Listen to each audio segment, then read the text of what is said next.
We're live. Welcome, everyone. Hooray! Hi. Ooh. In the southern hemisphere of a world not like ours rests the continent of Cadlia. Grassy plains and dense forests compose the body of this land. A cold coast opens wide to the ocean in the west. Massive, spined mountains form a shield to the east. To the north are the dry Badlands, and beyond the southern borders are an endless, frozen waste. At the heart of Cadlia sits the Vergent Empire. To many, this faction is a beacon of hope, a promise of a land free from the dangerous magics which harry the rest of the world. But to those born of sorcery, druidism, or other dispositions, this land is an active condemnation of their nature, for in the Vergent Empire, magic is sin. But not all who live in this land ponder the Empire and its edicts. Many a small faction exist, and they've existed since before the Empire. They find their values in the traditions of their people. So, as you now step into this land of law and light, freedom and oppression, conflict and peace, it will be your actions which shape your future and that of those around you in the tales of the Empire.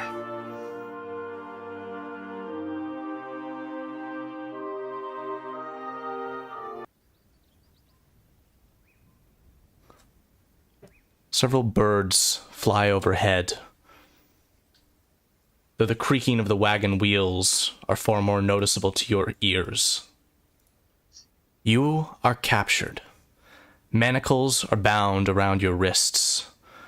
Small green gems are embedded within the metal of the bindings, softly glowing. Any connection to gods, ancient power, or blessings of nature are suppressed. You have been convicted for breaking the laws of the Vergent Empire. Your sentencing is re-education in the Mage Tower beyond the southern Vergent border. The path your prison carriage takes follows a winding mountain road through which gusts of chilling wind blow from the frozen wastes ahead. But fate may not see you delivered there. Nonetheless, I would like to take this moment, before we arrive on any game map, for you all to introduce your characters to our audience and to each other. And we will go in alphabetical order, beginning with you, Ben, and your character. Oh, great. Are we all sitting on a wagon in view of each other? You are all imprisoned within a prison carriage. Yes, you can see each other. Well, I feel like it's obligatory that I look over at someone and say, "You're finally awake."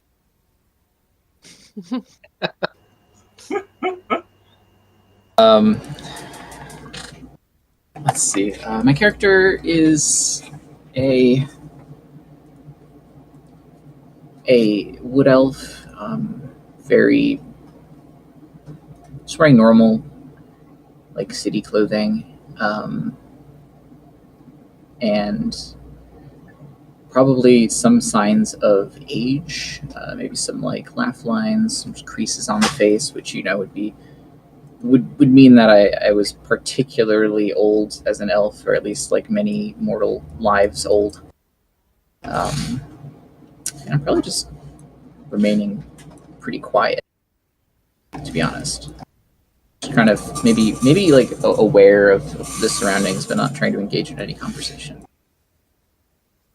All right. Next, Chris, your character. Okay. So I'm playing a tiefling.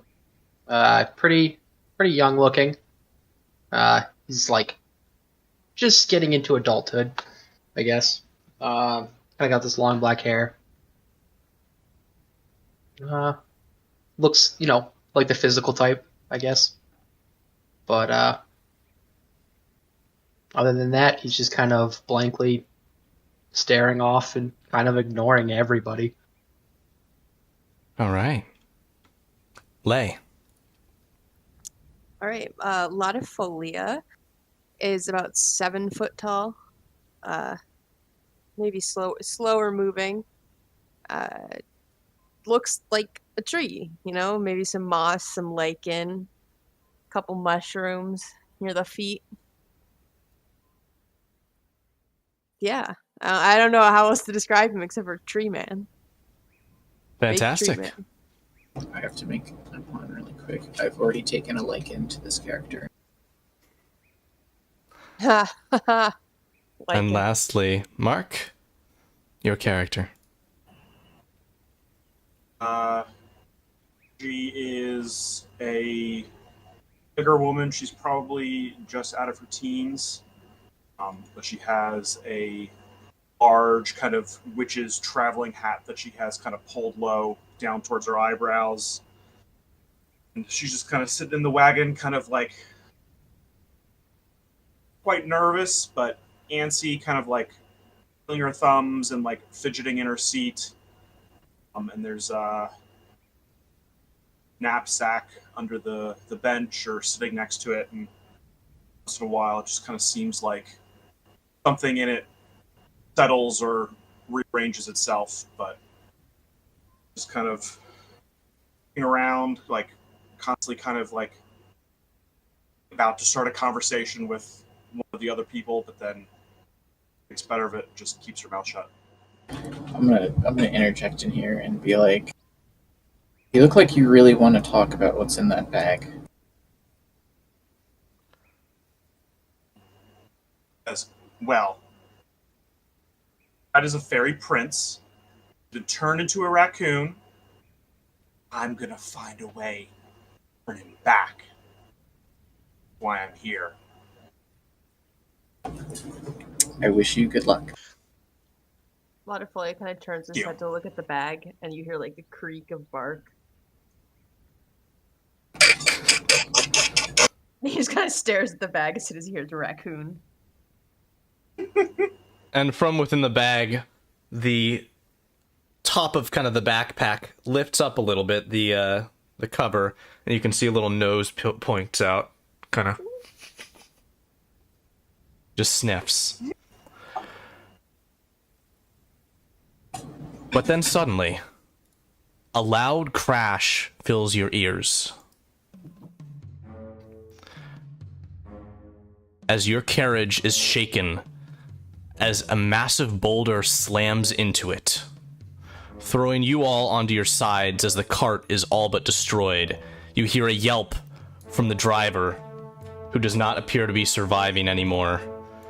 And looking up from your position to the valley edges, the cliffside above you, you can see a great creature, a giant with 2 heads, that looks down, and both heads simultaneously exclaim with a "Ah!" I would like to ask you all to please roll initiative. You don't have to ask me twice.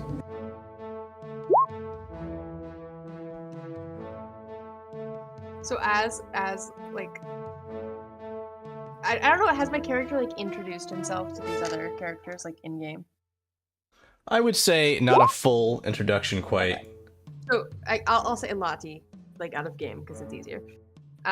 You kind of see he like grows a quarterstaff out of his hand, just kind of like just kind of see it like grow. Are we all? Part of Don't the we all tree. have like a thing on us? Like we can't cast spells. You or something? all have magical bindings on you. You cannot Oh, I can't do that. do magical things. So I have no weapon then. At this time, that is correct. Never mind then. Oh, I was really excited to bring that into the world, like describe that, but We have a Never tie mind. for first place in the initiative order. Gwei here. What is your dex modifier? +2. All right, that is better than -1. You are up first. The boulder did slam into the cage that you are in. The lock on it seems to have broken, and the door seems loose if bent. I'm going to probably. I'm not strong. Who looks like the strongest person here? Probably me. I'm going to just like hold the bars in a way to like add tension to them, and I'm gonna like just gesture at the tiefling at a weak point to kick there. And I go last. Let's use the help action. Alrighty. I'll take it. The Ettin acts next. Any of you who are well researched will know of the name of this creature. This creature bounds down the hill towards your cart. One of the heads says, "What kind of yummies are in this one?" The other one says, "Don't ponder, just get." It says, "Okay." And its left arm reaches out and, well, would you like to help it tear the door off, Ben? Is it going to tear the door off? Yeah. I'm probably going to take a step back. Okay, so you're not going to help it. You wouldn't really be able to. It's going to try and break this door. It will fail to do so initially. And the first head goes, "Can't break door!" And the second one says, "Stupid! Try harder!" And that's the Ettin's turn. Margie, what are you going to do? She's gonna grab a backpack and then squeeze as far against the far wall as she can. Kind of up next to Lottie. Fantastic. I will shift you here. And Natas, what are you going to do? The guy tried to rip cages apart, and he just like fucked that up. Close enough you can tell this is a lady. Though you wouldn't be able to tell by the voice. Right. Okay. Eden is a lady? Yes. I love that. Kick the cage. Yeah, screw it. I guess I'm just gonna give it a good old kick. Okay. Athletics check, please. I have the help action, correct? Yes. Okay. 19. You easily kick this. Go ahead and roll me a dexterity roll. Just raw roll. Ugh. Okay. That's just not good enough. You kick the door off. It lands on the ground. You are all no longer trapped within this cage. What are you going to do? Your things are, I would say, roughly right behind the driver on the cart. So any items which you possessed before. I'm just gonna gesture like this. I'm gonna be like, check for keys. What are our items in? They're just kind of in sacks. Your great axe is pretty clearly visible and is just kind of tied up with some of the other belongings. It wouldn't be too hard to get to. So 5, 10. I'm gonna pick my stuff up. You are going to have an attack of opportunity as you do this, as the Ettin swings out and says, "Don't leave!" Sorry, 15 AC? Yeah, so let me just check. I'm missing that good old AC. Yeah, that's a hit. All right. What's this thing's reach? Is it 5 feet, it seems. All right. I tried. Are you retrieving your battle axe? Yes. Alrighty. You were able to pull it free easily from the binds that it was in. You now have your weapon. All right. I guess since yeah, I guess I'm just gonna rage. Okay. And stay right there. You got it. Latifolia, what are you going to do? I'm gonna try to talk to it. Okay. What do you want to say? He's gonna kind of show up the cuffs and be like, "Now, I don't think that this is how this needs to go. We do not want to hurt you, but I do not believe that you will come out victorious against all of us. So perhaps it is in your best interest to let us pass freely." All right. The, Roll me the a tree's persuasion trying check. to say that we're not tasty. The tree. Perception or no, persuasion. Persuasion. Oh The head on the left is going to... Actually, you know what I'm going to do? I'm going to roll 2 checks here. So, 1, 2. yeah. Ooh, yeah. All right. The head on the left looks to the head on the right. Says, maybe the tree's going to taste like tree bark. It says, yeah, tree's bad for eating. But we bigger than all of you together. We still got 3 yummy snacks. Is there anything else you'd like to do, Lottie? Well, there's not much he can do. Okay. I'm afraid that's not going to be beneficial to me or my friends here. And I guess he's just gonna try to punch him, but his hands are bound together, right? Yeah. So you'd like to punch the Ettin? Does this count as an action if he says, "I'll give you one last chance"? The speaking won't count as an action. Okay, he'll say, "I'll give you one last chance to let us go. Otherwise, I will have to resort to violence." The Ettin's head simultaneously laughs. And the right head says, silly little twig can't hurt us. Okay, he's gonna swing with both fists, I guess, at once. That would be an unarmed strike either way. And go ahead and move yourself up into melee range. And then you are, roll your quarterstaff and we'll just do the damage based on that. I'll roll two-headed? No, the damage dice doesn't matter because unarmed strike is going to be 1 point of damage plus your strength. So this is just for the attack roll. Oh, okay. So a 7 is not going to do. So misses. Like a tree. And the Ettin just steps out of the way. Oh, damn it. Here, you're up. I'm gonna chalk it up to being crunched I'm up. going to disengage. These two, as far as I'm concerned, these two fools are about to get smushed, and as much as I don't want them to die, I want to die even less. So I'm going to crawl past them. I want to see if... Do I have any idea, how to get the handcuffs off? Make an investigation check. You mentioned looking for keys earlier?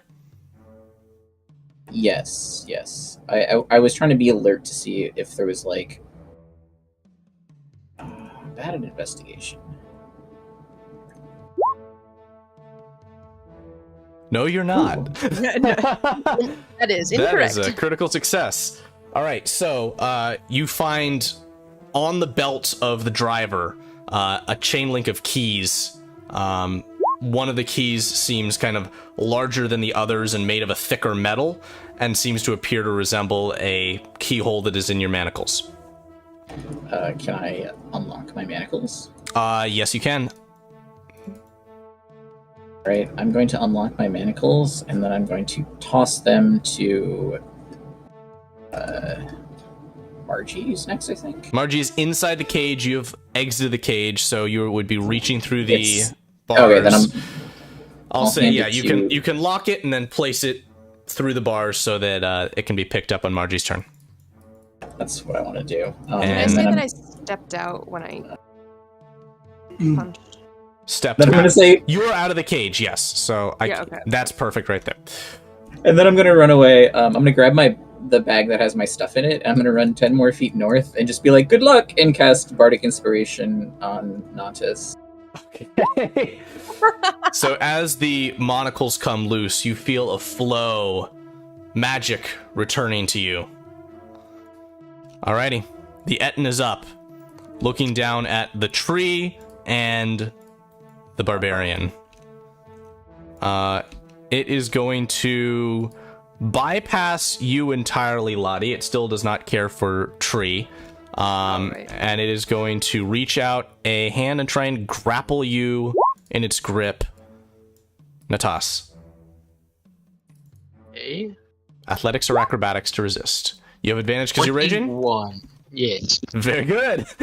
And as the left arm reaches out to try and grab it, the right head says, "Idiot, you missed. I'm sorry. I'll take care of this." And it is going to try and punch Natas, and I don't think that will hit. Nope. All right, I think he just gets punched in the head, but it just doesn't look like it hurt. that is the Ettin's turn. Margie, you're up. Mark, I cannot hear you. I look up despair on Mark's face. It hurts. I can see Mark either. I can see you just fine. Can't hear you. We'll go with this while you debug. There are keys in the ground of the cage you're in. You can pick those up and unlock your manacles at the very least. You are now free to use whatever spells you would like.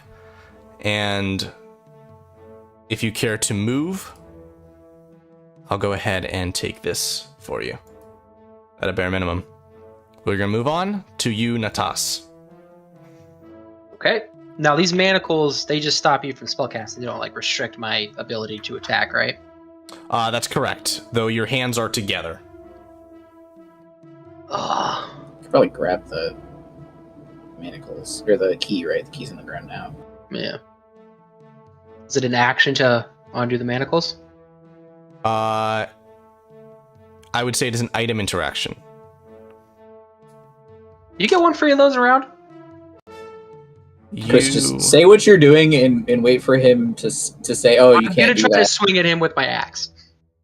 Okay. Okay. That one. That one will not hit. Oh, okay, yeah. Good. All right. Alrighty. So with that, your attack my turn. misses, and that's your turn. Lottie, what have you got? I'm gonna. Can I reach the keys from here? Yes, they seem to be just getting kind of passed around that little sector of space. Okay, I'm gonna unlock my manacles.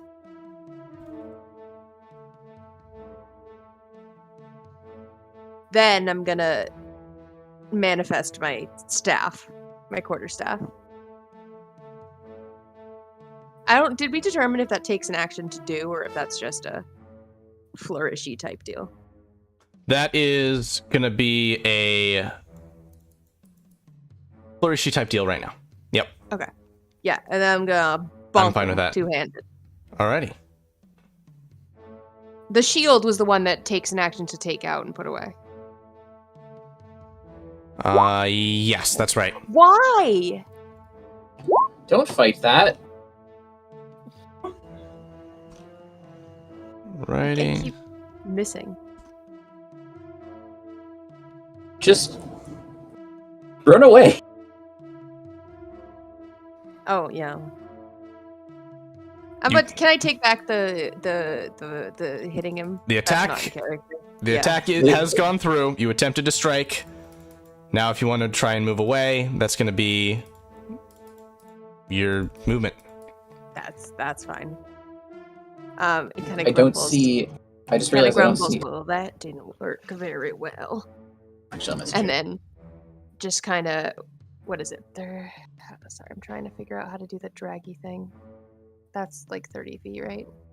Yeah, that'll be good to get you around the corner there. Yeah. Alrighty. Gwahir, you are up.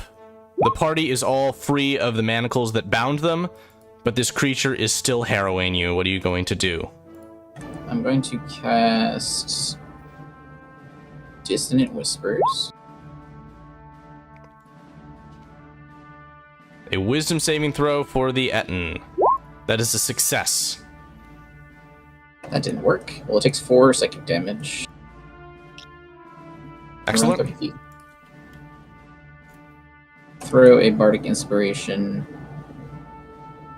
on Lottie. Could you use like a purple or like a pink dot for the bardic inspiration? Happy So I to. remember. Bum. And bum. And the skull is the rage. Yeah, this is for me. Cool. Yeah, I was just wondering what it was. What does bardic inspiration do? Alrighty. That's your turn, Gwei here. The Ettin is up.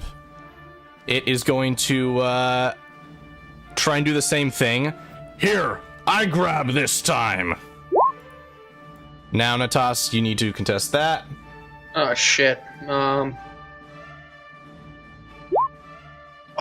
going to use the bardic inspiration.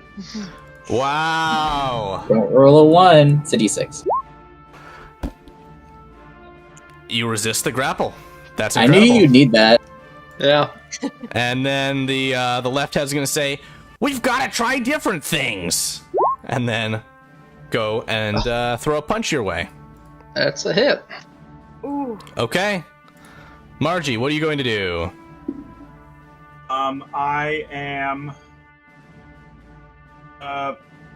stone up off the ground, and she'll shout out, "Hey, MB, stop trying to grab them and eat them." Fling the stone, and it's going to glow with a little bit of a purple light. Try and hit one of the heads. Okay. Magic That is one of the cutest spells I think I've ever seen. Oh yeah, I love it. I'm so happy I have this. Can one. you click show spell description for me? Yeah. All right. 3 pebbles. Remind me to get a sling. You hurl this pebble at the Ettin, and it bounces off of the forehead of one of the heads. The head seems to make no notice of the fact that it was struck, though a small blemish appears behind. She's Natas. gonna kind of just scoot up a little bit on this cliff face. Fantastic. I think Natas is going to try to cut his losses and just jump over the cart. He's going to do a disengage. And he will get over by the warlock. The party seems to be in flight. Okay. Just a little bit. Latifolia? Yeah, we're just gonna run. Okay. Time. I imagine the sprint being like a thud, bark, crunch, thud, bark, crunch. Alrighty.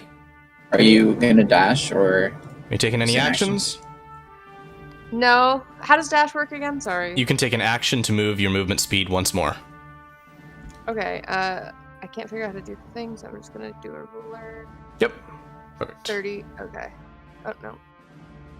Right click. Alrighty. Running away. Brave Sir Robin. Gwei here, what are you going to do? I'm gonna save my last spell slot, at least for now. And I'm just going to fully dash, I think. Okay. Just sprinting.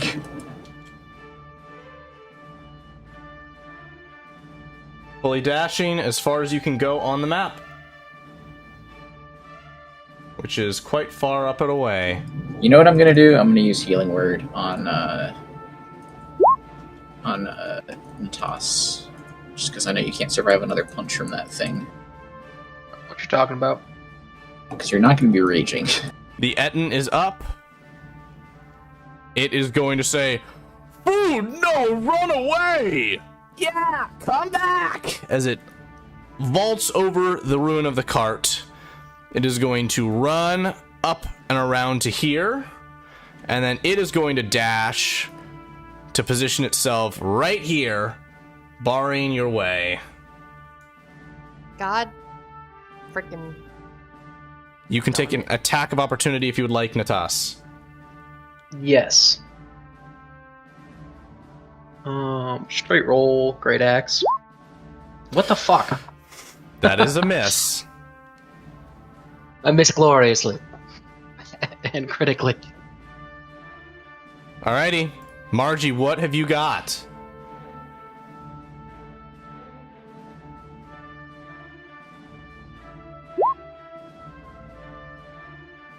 I'm not hearing you, so I'm going to presume that you're having a connection issue again, and see your movement and see anything you put in the chat.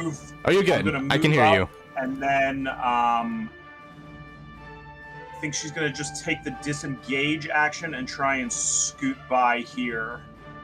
Try and not be noticed as she goes. Okay. Slipping and sliding, trying to get away.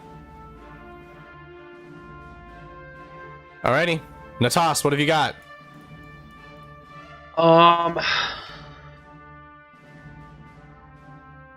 Can go to like here. And this thing.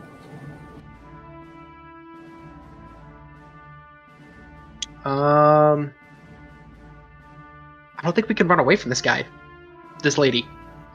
I'm still raging. I don't know. I'm just gonna go for another attack. We've already been over that guys is gender neutral. Wow. Damn. An 11 will not hit, and the Ettin gives a hearty, ha ha ha! You missed again! But before you act, Lottie, all of you hear a sound. The sound of a horn blowing in the distance. But a distance not so far away as you see now 3 figures Uh-oh. rushing in your direction.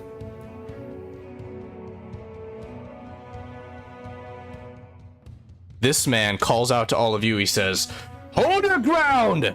The Ettin will not flee! If it will not, we will strike it down!" Lottie, you're up. Let me make that a bit easier on us. I'm gonna cast Entangle. Okay.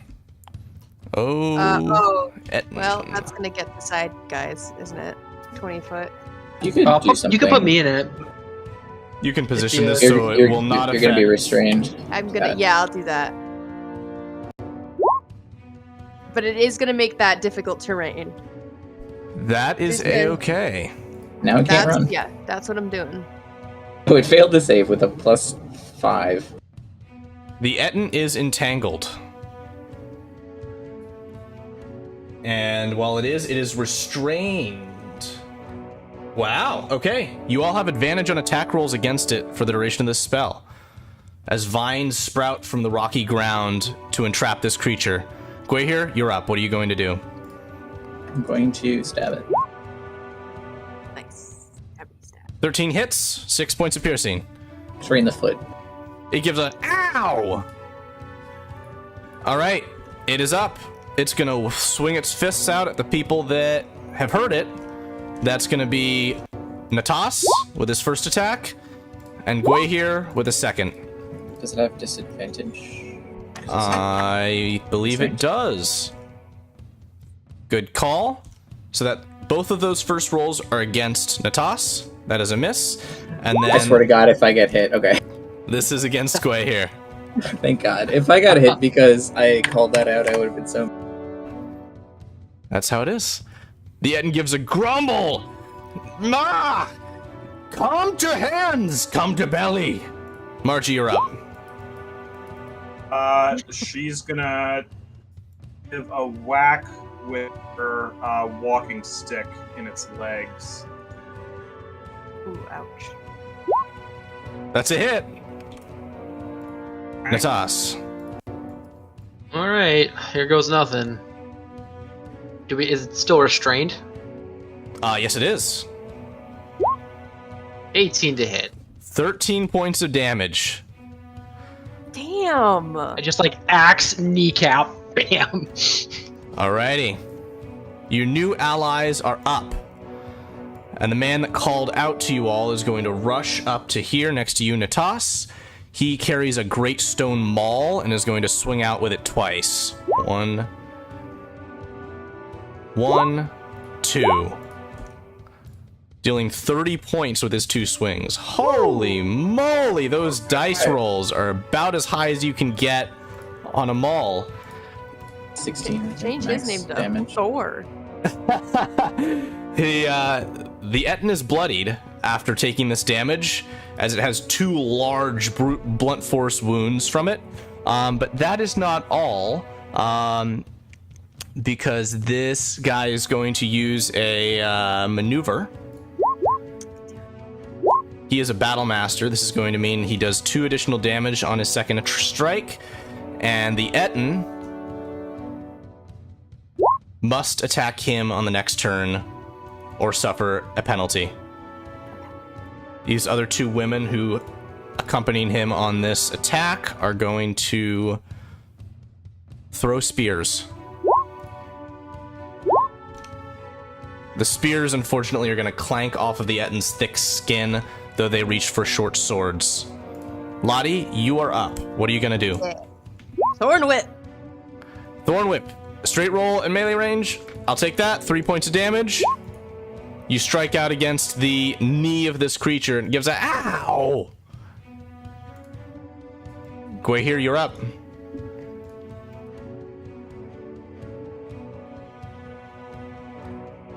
Ben, what you got? Yeah, I think I'm just gonna stab again. Advantage. It's a hit for 3. Wow, that's a lot of damage. Alrighty. The Ettin's up. It is now frightened, and it is going to attempt to break free of the restraints, and it will do so successfully. It is now going to begin to try and flee into the hills. Attack of opportunity for Natas and Ufar. And me. Oh, and you as well. But you are going to miss Gwahir. That said, the attack swung by Natas will be lethal. How would you like to finish your foe? Oh, just like right in the center of its back. Between the 2 heads. Yep. Right in the center of its back. Beautiful. Ironically, you missed its forking spine. Yep. As you do, there is a splitting as this axe drives deeper than the blow should have. You are almost pulled along with the creature as it tries to flee before it collapses to the ground headfirst and dies. We are out of combat. I'm gonna anxiously sheath my sword. This man will speak and say, "What brings you to these treacherous parts? May I make it by that cart back there? You have not come of your own will?" No. All the 4 of us were escorting the corpse, actually. Pardon me? I'm sorry, I'm still recovering from that. We almost died. Know that we are no friends of the Empire. You need not lie to us. Okay, great. I just was waiting for that. Actually, insight check. Roll it.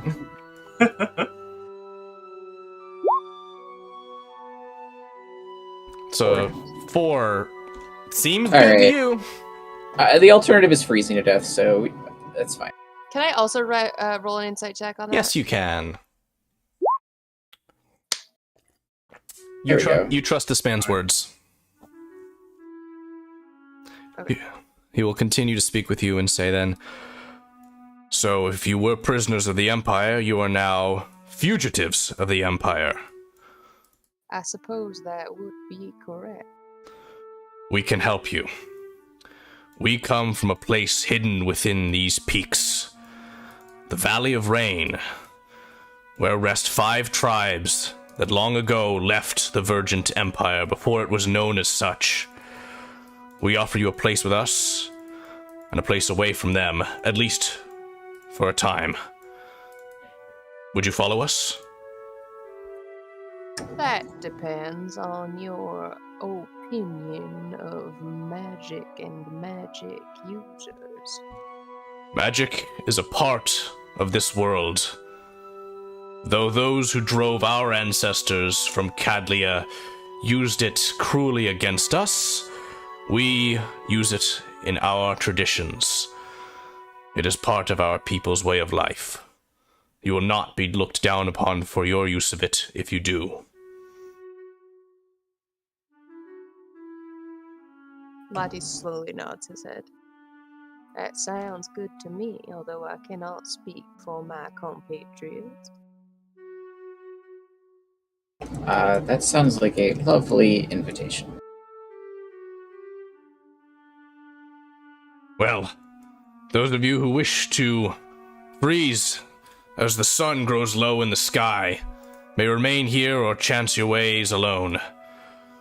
We will make camp not far from here. He nods to one of the two women traveling with him, and she jogs off ahead of the group, says, "Otherwise, you all may follow me." I'm following. Well, I would like to not freeze, so I'll come. Not freezing is one of my favorite things to do. You can recover anything you need to from the wreckage of the cart. Does the guard have anything useful? I grab a small pouch that I tie around my tree waist. Said tree before everything.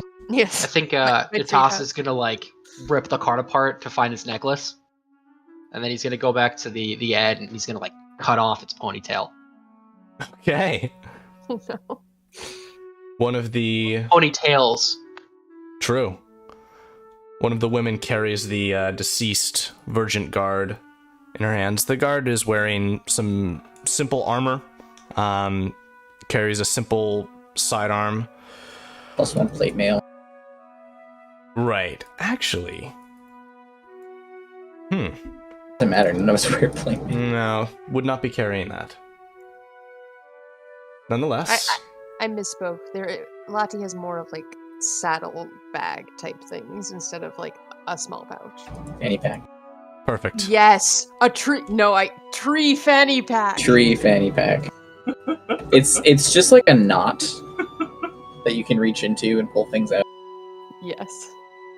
All right. This woman is going to set down the corpse in the river which you now approach and allow it to flow downstream before crossing. Wouldn't want to live downstream.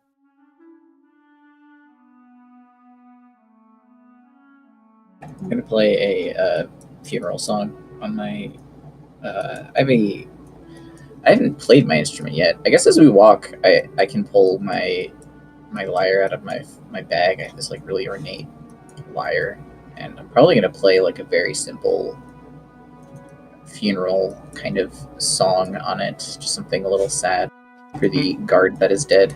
Make a performance or religion check. It's gonna be a performance for me, dog. And that one, my heart's not in it. I'm honestly I really don't care that this person is dead. They're kind of have historically been an asshole to me. It's the lyre's a little bit out of tune. I'm like, oh shit! I'm tuning it while we walk. Following this man, you'll make your way to here. The sun has now fallen in the sky, and you can hear the sound of water beginning to bounce off of the rocks as rain begins to fall. Thankfully, where you see this fire pit is a small alcove with a small covering, which can keep you dry from the rain. How quaint.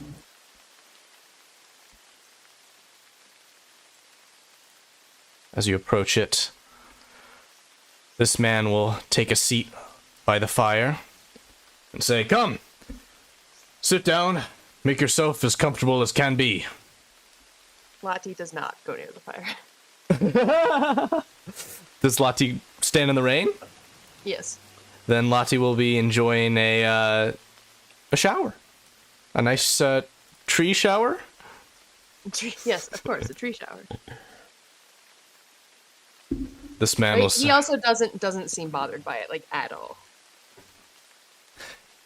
This man will say, "So tell me, what are your names?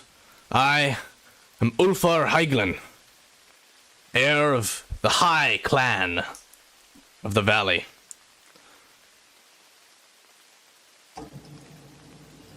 The High Clan, are you guys in charge? We are. By So, right, though not often forced. so each clan has.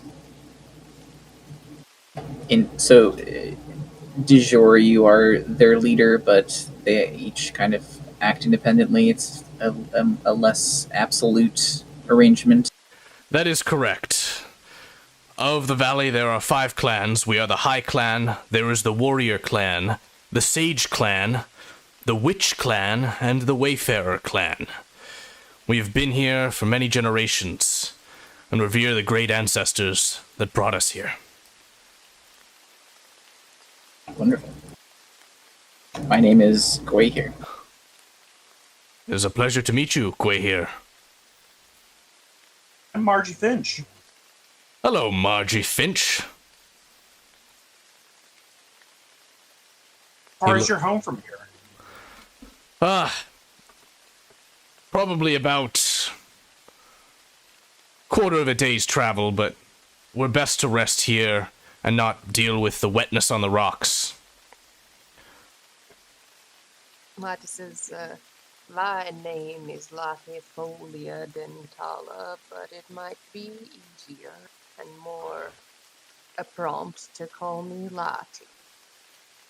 Very good, Lottie.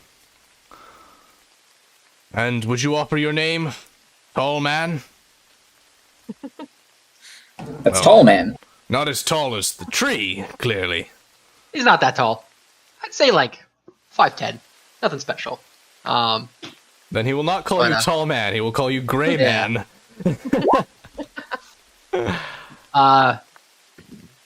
That's an Atas. Natas. It's a pleasure to make your acquaintances. This is Gilly and Ula. And the 2 women will nod their heads. What may I tell you of our destination? And what would you care to share of your travels here? What is the terrain like in this valley of rain? Well, once we reach the valley, you will still find snow upon the ground when it has not rained away. But you will also find a lush landscape. The river that flows and forks through our valley has sacred waters that are coveted by the Virgin Empire. We do occasionally make trade with them for the water of the river. Why haven't they invaded? Well, that is a fair pragmatic question. Those amongst us who are more idealist would say because they choose not to. I would say because it is difficult to maneuver through the rocky passages that we walk on now, any kind of force.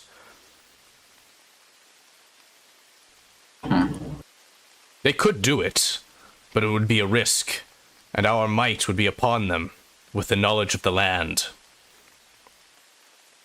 That's good.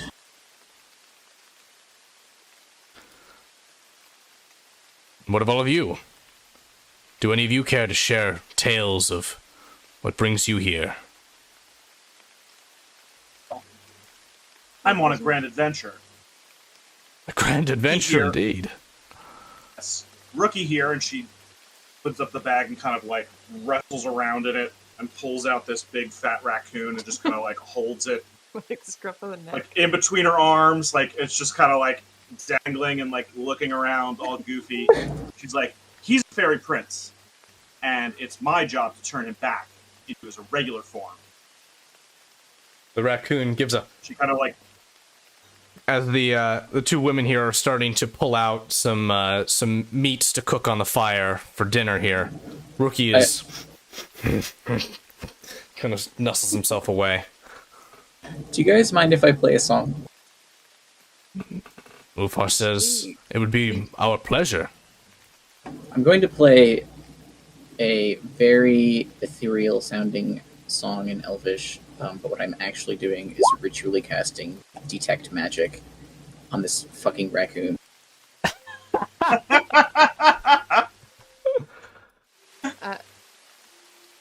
Lati starts like, is this like an Elvish song that like is common? I guess that would depend on how familiar you were with like bardic magic. It would be fairly common, I think. Can I like roll a check on that? What kind of what kind of information are you trying to discern? Are you trying to learn about the song or the magic? The song, if I would like know the lyrics or like if there's words to it. Okay, make a history check then. Okay. You are familiar with this song. Ben, would you like to tell us about what Gwahir is singing of? I'm probably just singing about how... I mean, do you speak Elvish? Yeah, that's what I was gonna say, that he would like. The song's start, probably like, not in Elvish. It's probably in Sylvan. Okay, then he starts singing in Sylvan. Yeah. I can do Sing that along.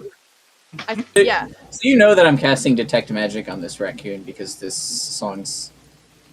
the lyrics are probably just about magic. What around school this. of magic is I this think- raccoon? I think he hears it and like chuckles and then kind of like has heard the song before or something and starts like under his breath just kind of singing along in Sylvan How Lovely. about that? from the rain.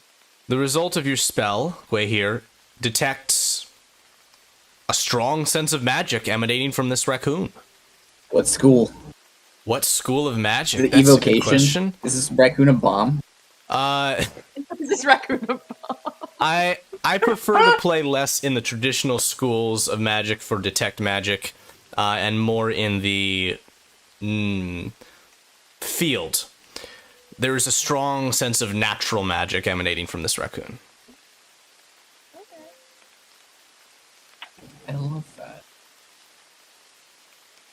And This raccoon is precious. the raccoon, Rookie, moves to snuggle back into your pack, Margie. He doesn't seem to enjoy the smell of meat cooking. Take a nap, Rookie. I'll wake you up in a while for dinner. And he gives a...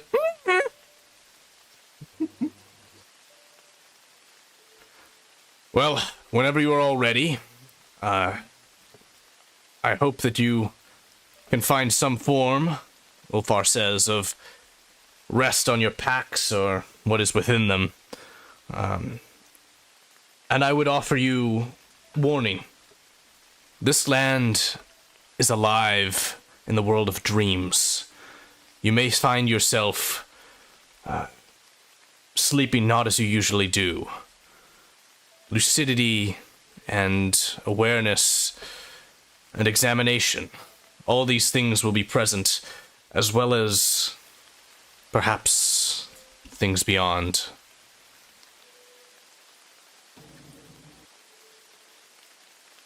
Gwahir looks very uncomfortable with that. As well. Beyond what? Beyond normality, little one. Here I was thinking that we would get a fresh new start, and it sounds like I'm going to have to confront all of my past demons, so that's lovely.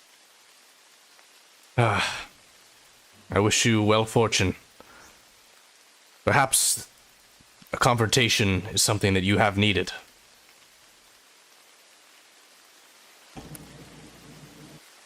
And he'll lean Thanks, back. Doctor. He'll lean back on his sort of pack and bedroll. The NPCs here will manage the watch for the night. So whenever you're all ready, you can all find yourselves to rest. Long rest. Long rest indeed. Oh.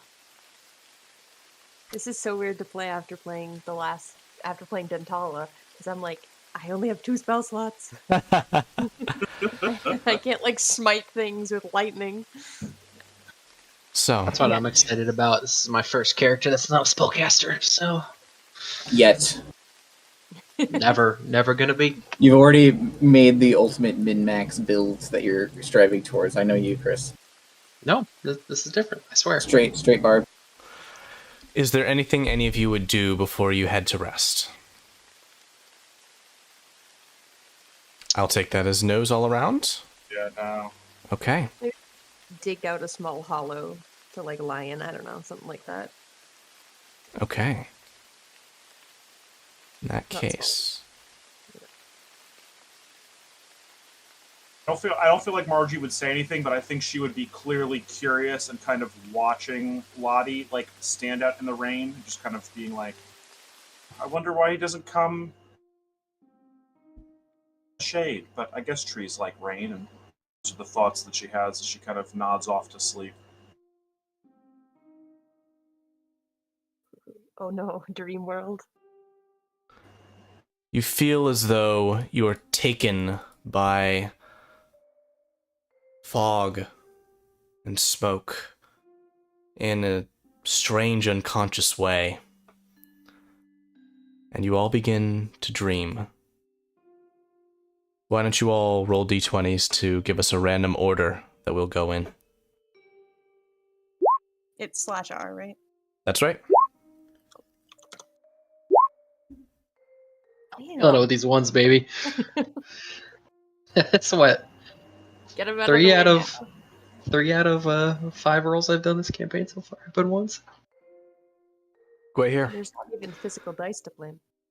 Your dream will be the one we visit first. We will not have a map for these.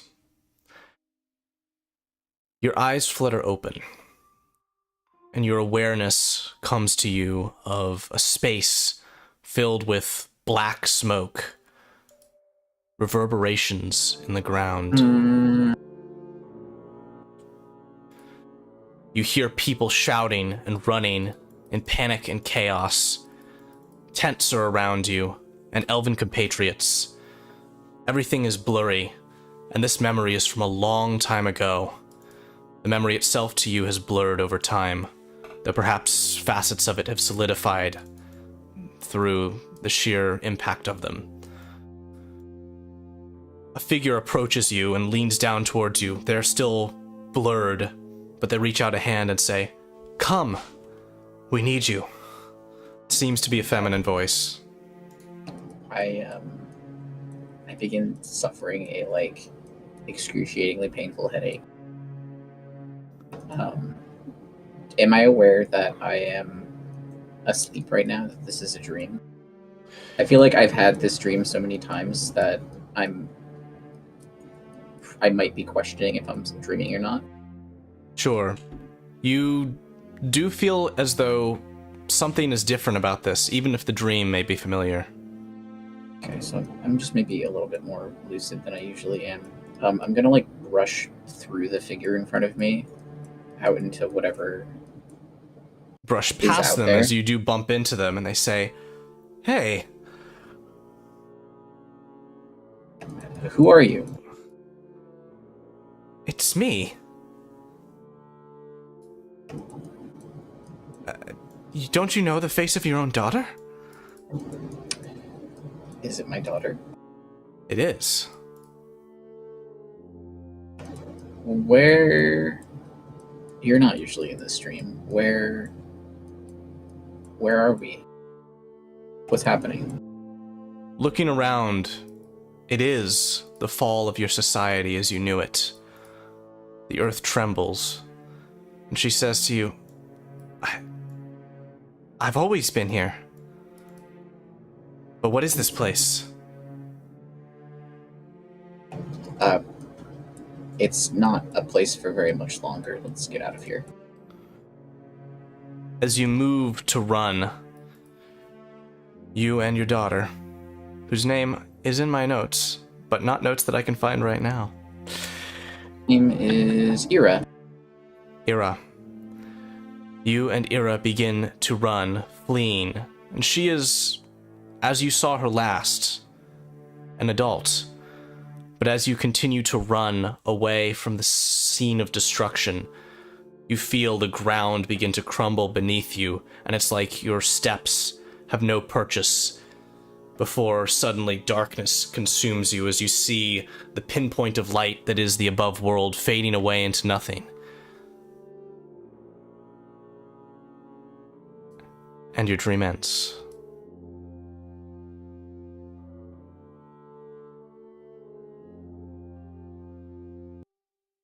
The next to dream is Margie. You find yourself on the ground, on hands and knees. You feel slightly desperate. Your stomach doesn't feel very good. And as you arch your back a bit, you feel a poke from something sharp. Looking around, you can see briars and brambles are all atop you. You are crawling under them. What are you going to do?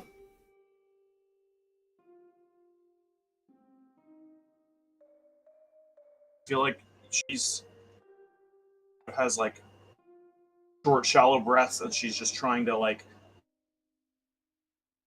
crawl as slow as possible, try and not get stabbed by these briars, and just kind of raking into her arms, and she's got like over her face so she doesn't get scraped too bad. Okay. As you continue to move, you see a glowing of green, 2 glowing orbs ahead of you. They seem to be aligned like eyes. Oh, who's there?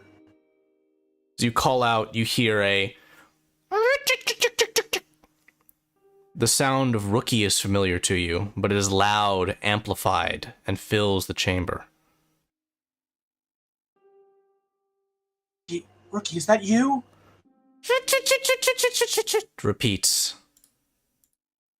Almost booming in its level of volume. What are you doing? Where are we?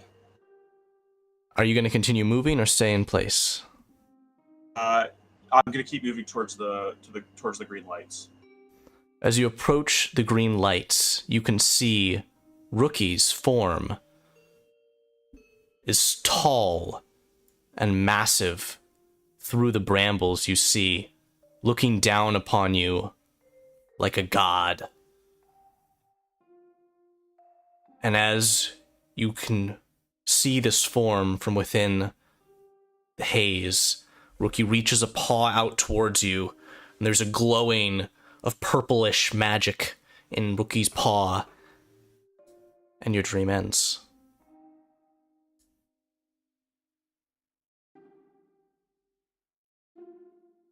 Lottie, you're up next.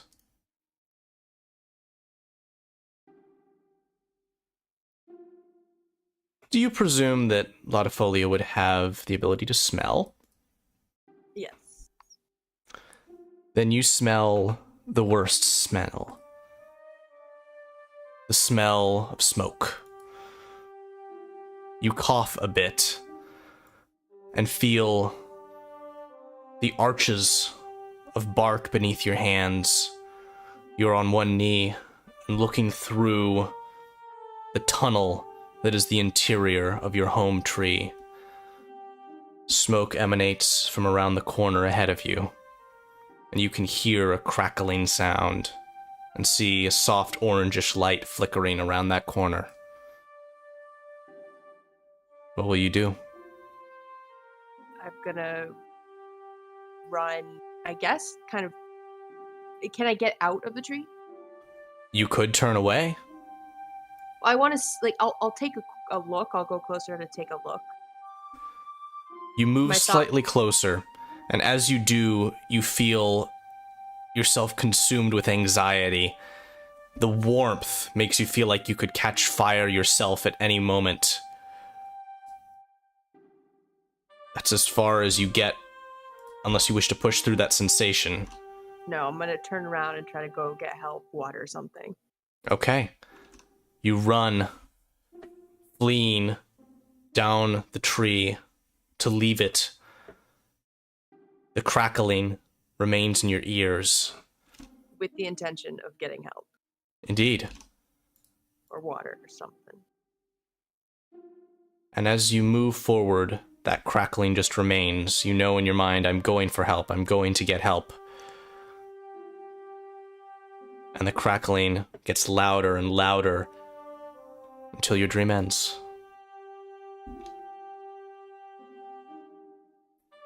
Ilbis Natas.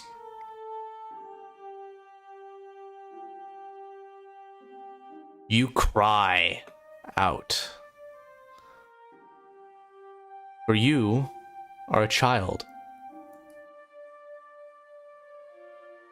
As young as any child is. You cry again, for the world is but new to your eyes. You cannot see as you do as an adult, but as you feel the panic of light and life, you hear sounds around you. An endearing female voice, a pensive male voice. They seem to be speaking at patterns of concern, haste. There is tension in their voice. You can feel that emotion of uncertainty. And from the distance, you hear a booming voice, a male voice, louder, though distant, and forceful as it speaks. You then feel yourself moved quickly, and the pensive male voice speaks to you softly.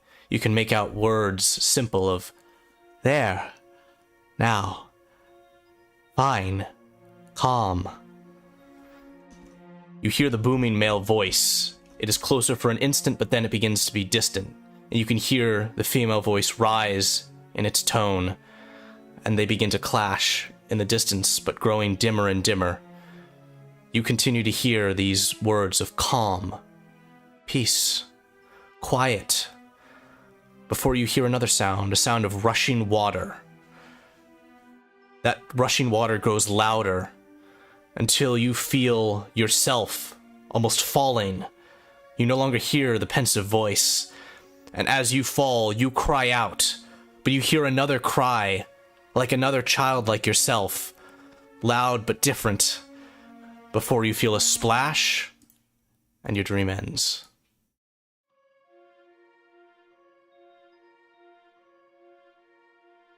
I'm getting a little sampler of everyone's trauma.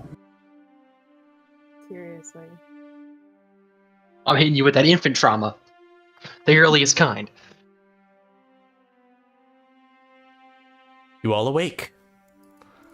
The sun is peaking above the horizon, its rays breaking through the mountains. And Ulfar picks himself up and says, "Aha!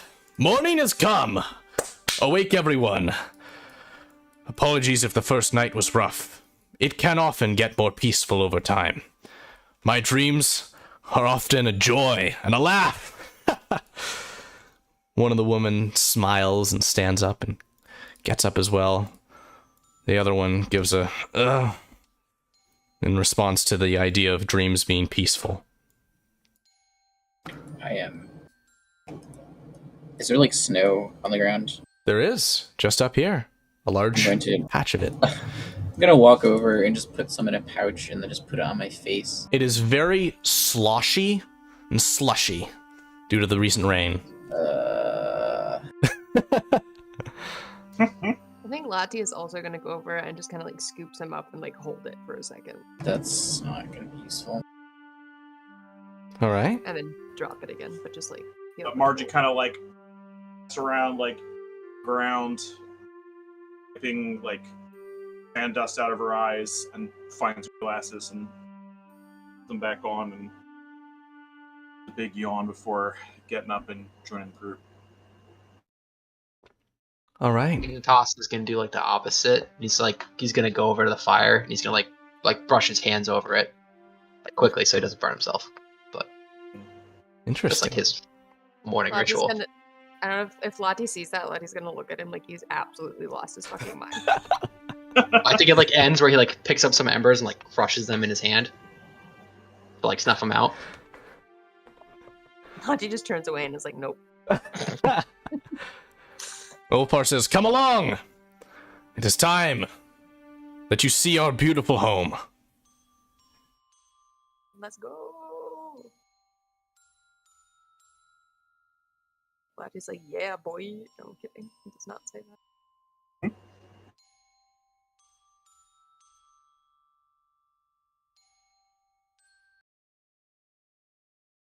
And so, you travel through the mountainside, walking for about 3 hours, climbing over rocks, slight bits of slipperiness as you go,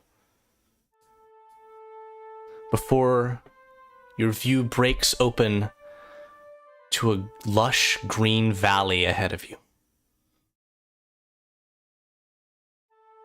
Here where you descend the slope of the rocky path that brought you here.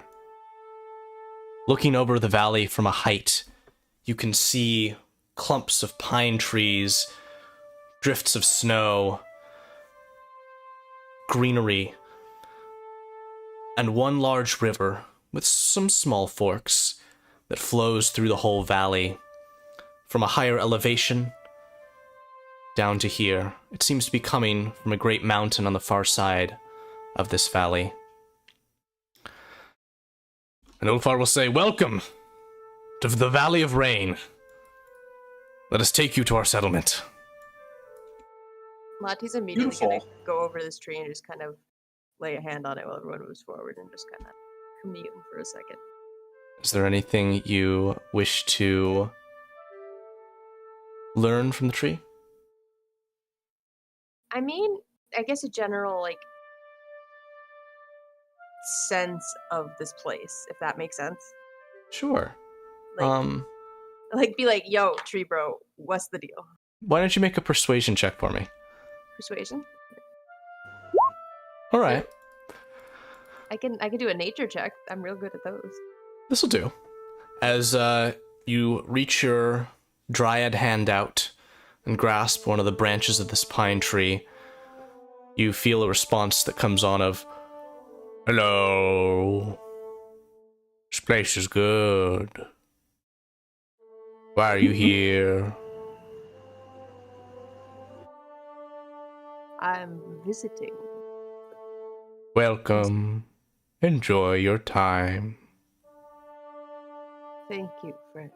And then he's gonna merge with the tree. He'll do his little tree stride. Instead of What? walking from here to like here, he's just gonna like disappear into the tree next to him and come out this tree. Like morph into it and then morph out of the other tree. That's useful. Yeah, I can go 60 feet using only 10 feet of movement. Is that... How often can you do that? All the time. That's fucking dope. When there's trees, dryads use trees. I can also just go in the tree and like chill in there. I'm gonna go in a Right. tree. I take damage if the tree gets damaged. Or destroyed. Which is, you know. You don't know. Are you weak to fire damage? I don't think I have that on my sheet, but definitely should be. As I'm gonna you regret saying- follow Ulfar along this path, it bends and curves around a sloped hill and then turns upwards once again, and you find yourself at the edge of a wooden poled fence.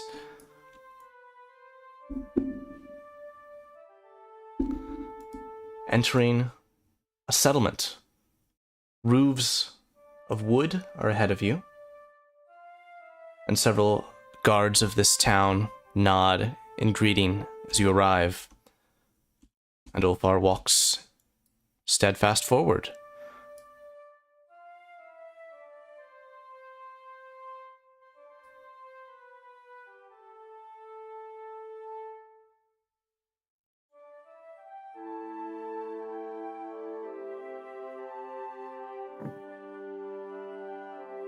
Where are we going?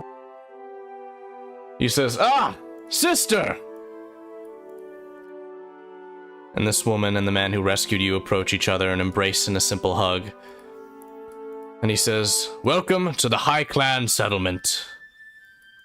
This rock," he gestures to the large boulder, "was the sign of settlement for all of the clans of the Valley of Rain. It was here that Boros the Great marked as the site of our new home after leaving Cadlia proper. We welcome you." And the sister nods as well and says to him quietly, "Dad's not feeling well, but he's up and about again." He says, "Oh, need to get him back to rest. Come if you will. I would like to introduce you to our father, the elder of this village." Is he unwell? As you walk, he'll say, "Indeed, there has been sickness that has struck in our village of late. Mostly harmless, mostly injuring the old. But we do our best to take care."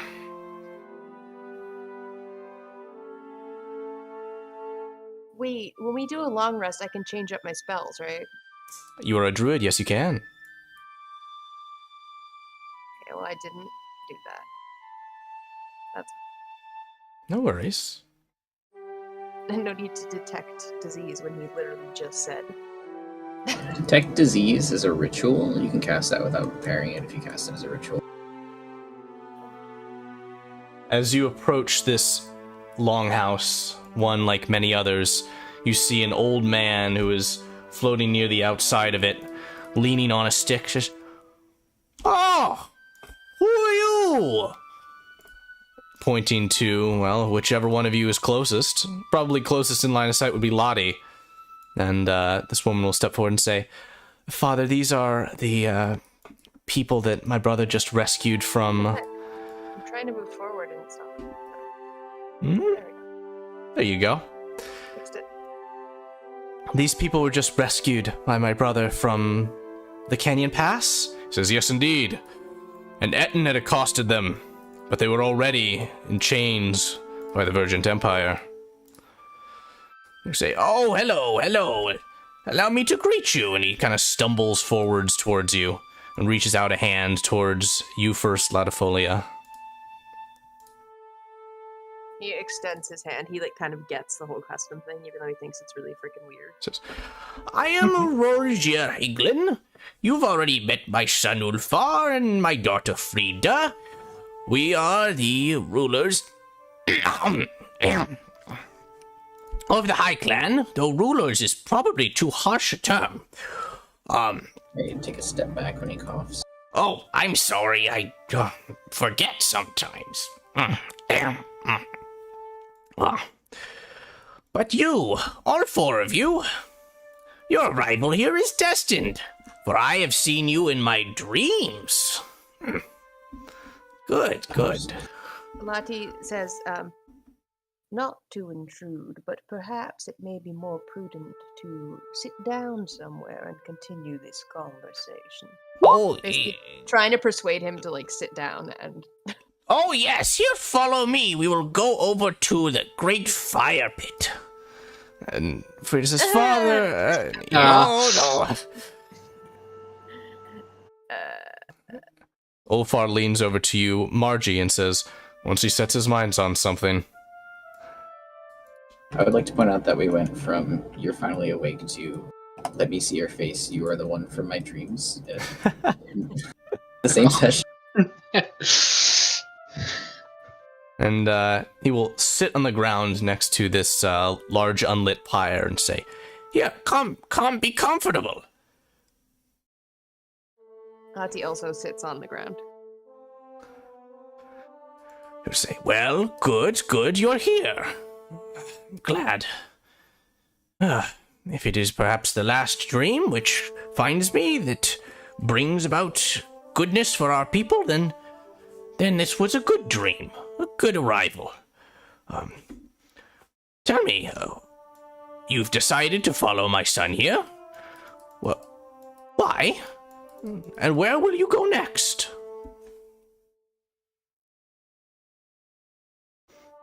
He looks around. No.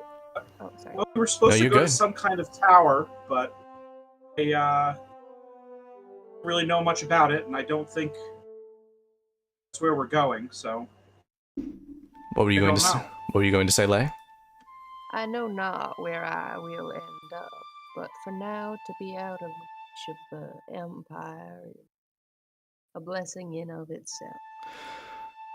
The woman, Frida, will scoff at mention of the tower and say, "Those virgin bastards. Several of our people, not of our clan, but of the others, were caught by virgin inquisitors, taken to that tower. We've scouted it several times. There's no way in, and they've not come out.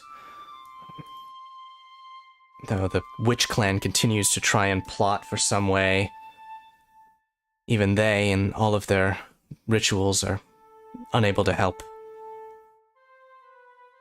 "Yes, the tower is not where you will be going," says the old man. No, indeed, you will be here, I believe, for at least some time. For here you are safe.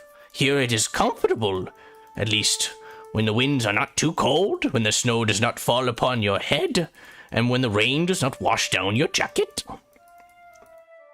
I suppose I could stay here for 100 or so years until everyone who's dead, who would know that I'm wanted, or everyone who would know that I'm wanted is dead.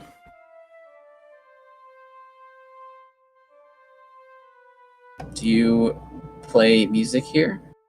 "Oh yes, we play drums quite often. We have circles here. The little ones especially enjoy it.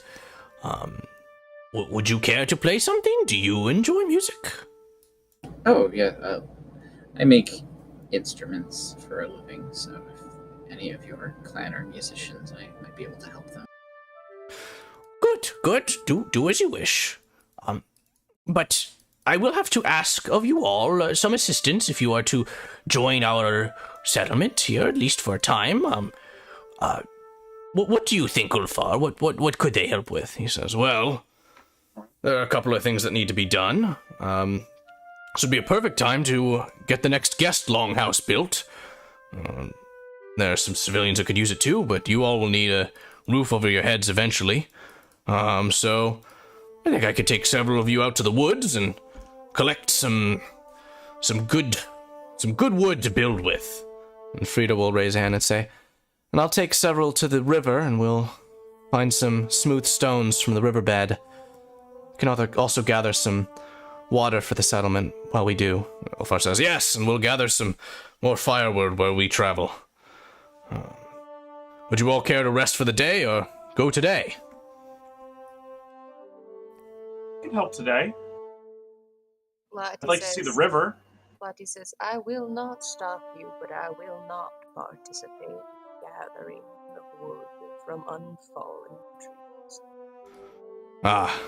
I understand your bias. Well, good then. It will be by process of elimination. You, Ilbe, Natas. He doesn't know the full name. That's in my head. Natas, and Gwei here. You'll be coming with me to the woods, and then the other two of you will go with my sister. And then once we've got the longhouse under construction, there's another thing that I think you all could help with. Some relocation. This longhouse will be just outside the village wall, and, well, it'll be watching our new pasture. Sounds good to me. To make friends with some animals. I don't know if I've cut down a tree in a very long time. Lottie turns to him and says, "Neither have I." If you like trip, does that count? And he laughs. I don't know what his laugh would sound like, but he laughs. He says, "Good." It's probably horrifying. Oh yeah. Perfect. You all have the chance to consume a simple breakfast, of soup, and given a drink of the rainwater.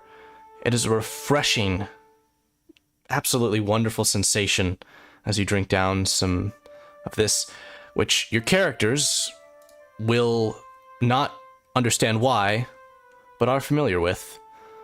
In the short introductions that we all had, rainwater was what was in the well, which your characters may have drank from.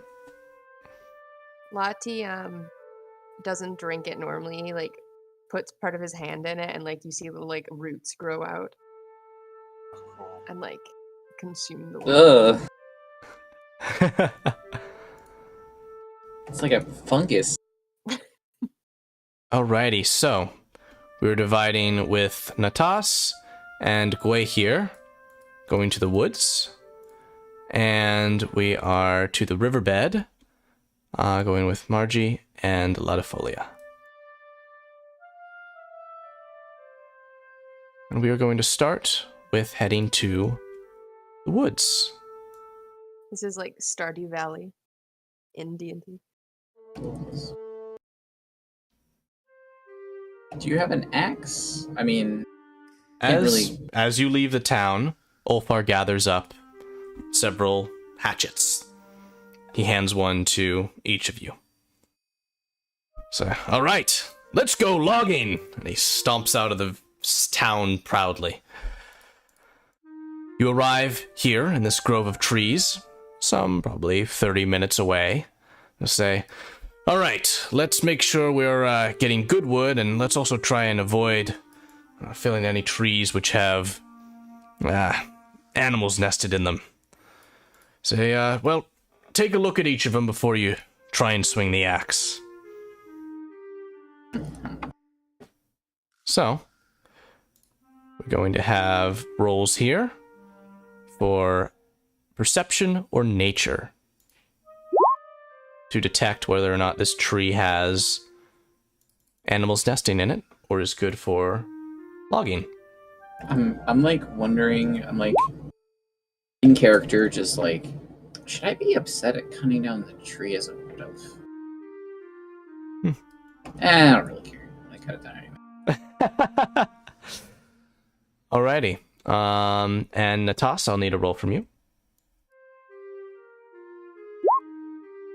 13. Alright.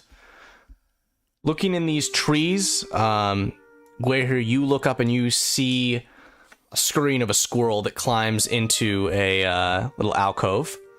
And Natas, you spy a bird's nest notched in the branches of this tree. Ulfar will say, aha! Here's one. I can log it, or would you like to? And he gestures to you, Natas. I think Natas will give it a good old swing. What should I roll for that? Just roll athletics.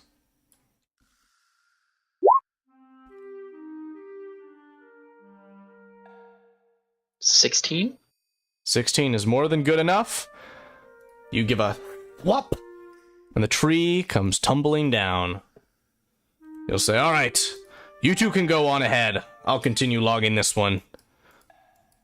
And he'll be chopping into it with skill, getting the heart of the tree and chopping it up into carryable lengths. He'll say, also keep an eye out for smaller timber that we might use to help the fires along.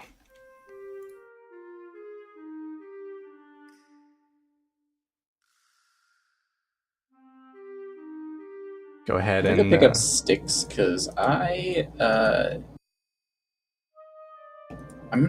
not strong. I'm not gonna cut down a tree. I'm just gonna collect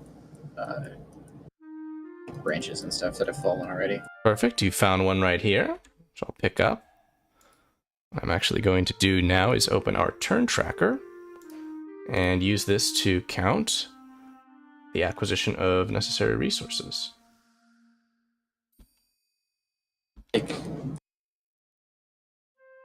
Stick 2. Okay, just because my character doesn't have good eyesight. Can he instead maybe just climb the tree to see if there's anything in it? Sure. Roll me an acrobatics check. Acrobatics, shit. Is he backflipping up the tree? Nah, I'm just making it hard for him. Backflipping up. This is gonna go great. You start to climb up this tree, and you make it about halfway up, and then you get some branches in your face. You take 4 points of piercing damage Damn! as a sharp tree branch strikes your face. It impales you. Hit about the tree. No, I'm kidding. I guess I'll wipe the blood off my cheek and I'll just do a perception check. You got it.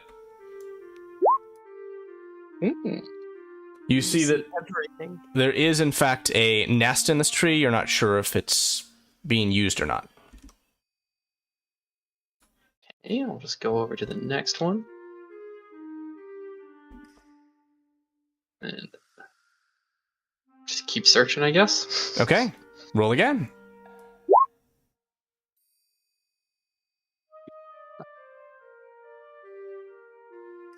Five. This tree does not seem to have any denizens.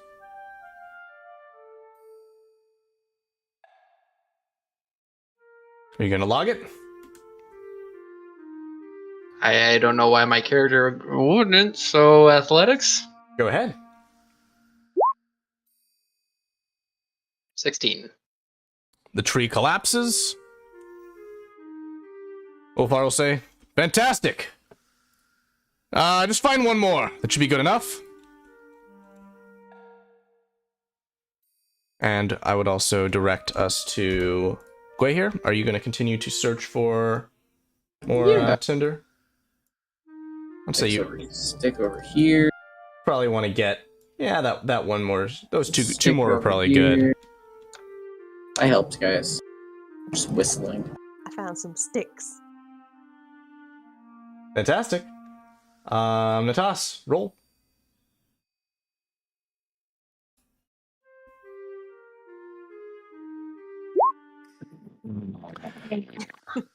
Seems good. You're unsure if this is a tree or The not. boss is like, yeah, there's definitely nothing in this tree. Looks back at Gwenwyn, and there's just blood like pooling in both of his eyes.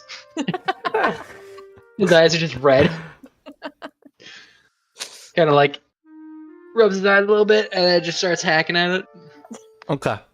As your axe strikes the tree, there is a bursting of almost a bubbling, secreting substance that gets all over the head of this hatchet. And as you look down at it with disgust, you can see crawling out of the wound that you just struck in the tree a disgusting creature. I thought it was going to be bugs. It looks in your direction and gives a "Ah!" But meanwhile, the others have arrived at the river. Oh, I can't see any of this. Yep. That is how it will be. How did I do the map? Oh, okay, so they did have a map. Indeed. God, I was like, huh. Alrighty. Frida will lead you towards the river and say, "Alright, we're gonna need rocks from the riverbed," and you can hear the river kind of rushing a little bit. It definitely seems a little bit fast, little bit treacherous to a slight degree. And she'll say, also, holding out some buckets, "We can just fill these up." So, who's going to begin to do what? I'm going to go in the river but I'm gonna put one foot in and like try to like anchor myself. Do so and make me an athletics check. Fantastic. Move And where then you need and to. then once I'm kind of anchored, I'll like do the other foot. Okay, If that makes sense. So absolutely. You've gotten an anchor, and you can now pick up these stones. That is one I guess of... I just kind of toss it onto the riverbank. Yeah. One of the set. And Frida will say, we'll probably need 4 clusters of about that size. You'll kind of wade in along the riverbank up here and start around for stones. All right. Unable to find them. And Frida's going to look at the speed of this river and say, filling these buckets here isn't going to be much worth. We'll head downstream a bit more after this, after we've got some of the stones out of here. And then we'll fill up. I'm gonna continue my technique of leaving one foot anchored and then kind of slowly, like, and then putting down the other foot and anchoring it, kind of like sinking it into the mud, dirt, whatever, and like doing that down the river. Okay. Make me an athletics check. Okay. I'm assuming if I'm trying to go like here. Yep. Obviously. Your roots dig deep into the earth beneath your foot. You're stable. You lift the other foot and realize that it was in fact loose mud that you dug your roots into. And down the river you go. Make a strength saving throw for me. Strength is what? Oh, I just click here, right? Yep. Yeah. You are able to extend your branches and pull yourself out of the river to this point. I'm okay. Shout down the river. Frida will say, good. Oop. Lock that. Turned myself into driftwood.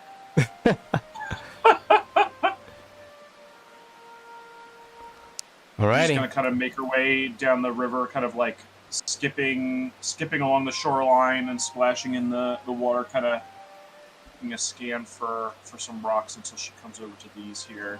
Alrighty. You gonna try and go pick them up?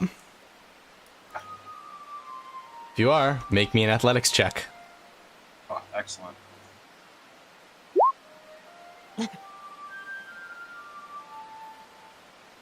You hear a involuntary yelp from Margie, and a splash, and down the river she goes. Frida's gonna extend out her arm to try and help you, so roll a strength save at advantage. She's gonna say, "Here, I've got you."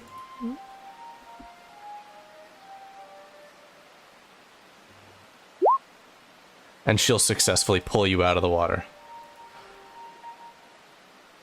Spits out like a stream of water. Oh, thank you. Lottie's gonna try to go back. He says, "I'll get those for you." And again, with the athletics, I guess, right? Is what we said. Yes, athletics is the roll for this one. All right, you are able to pick up the stones. And he says, "I'm not gonna try to walk in the river again. That didn't work so well last time." Frida says, "Here, I'll take the next patch." And as she successfully pulls the rocks out of the river, she says, "All right, we'll just need one more." He's just gonna casually stroll and, you know. Oh, I'm on the other side of the river now. Damn it. All right, Shit. Archie, you can do this, she says under her breath. In to grab these. Wait, is there a thing I can do? Don't I have a... Roll with advantage as you have Frida holding on to your waist. Okay.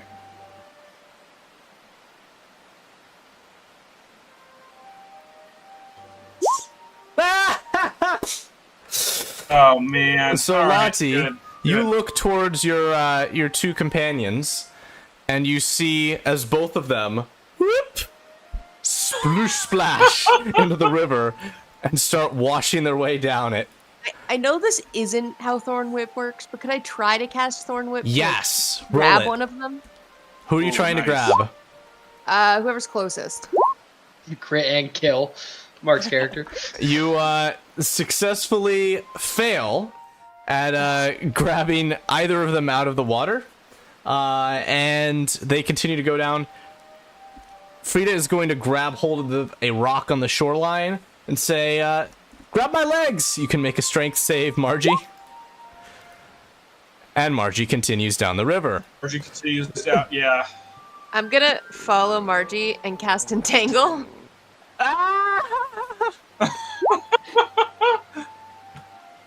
All right. So, I clicked. yes, you did. Okay.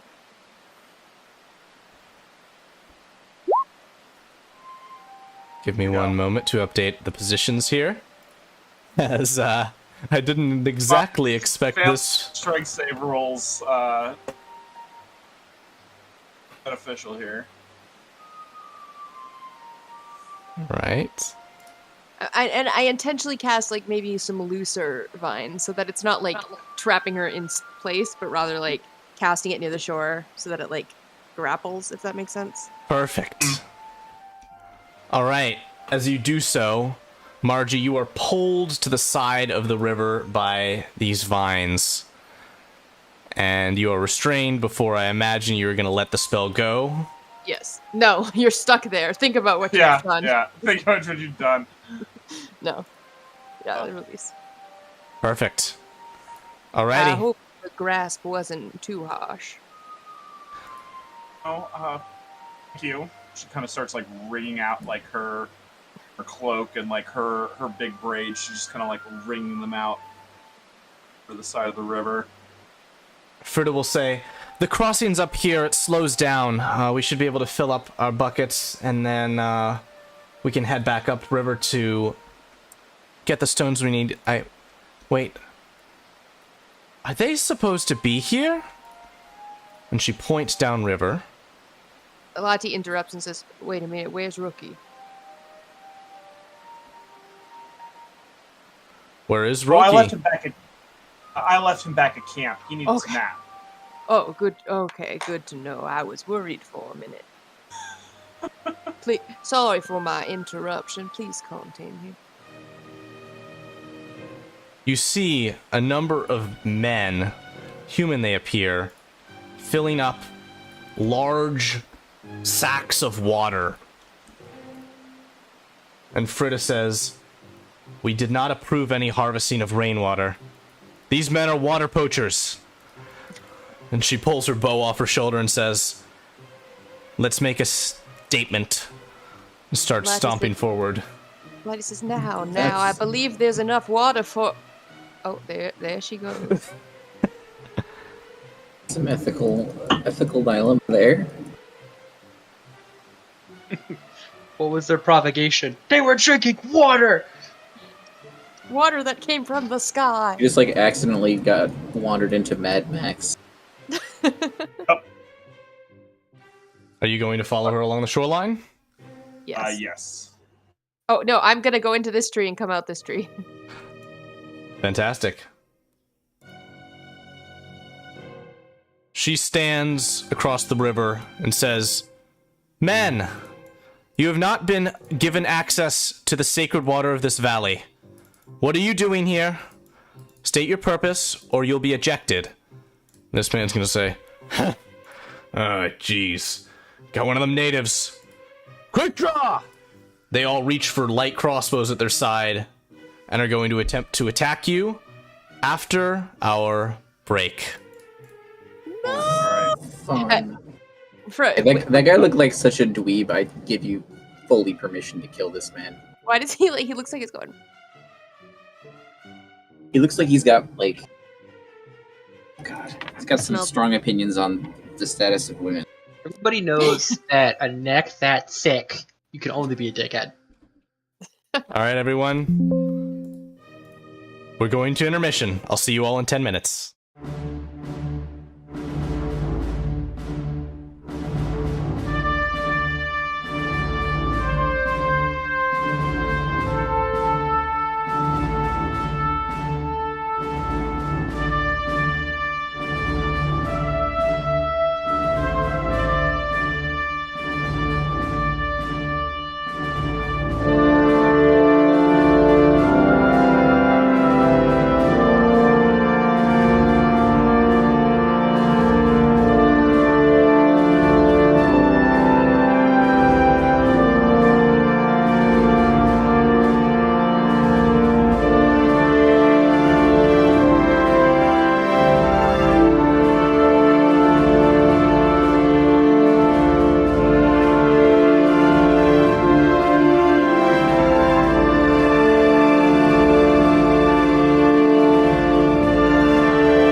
And we are back.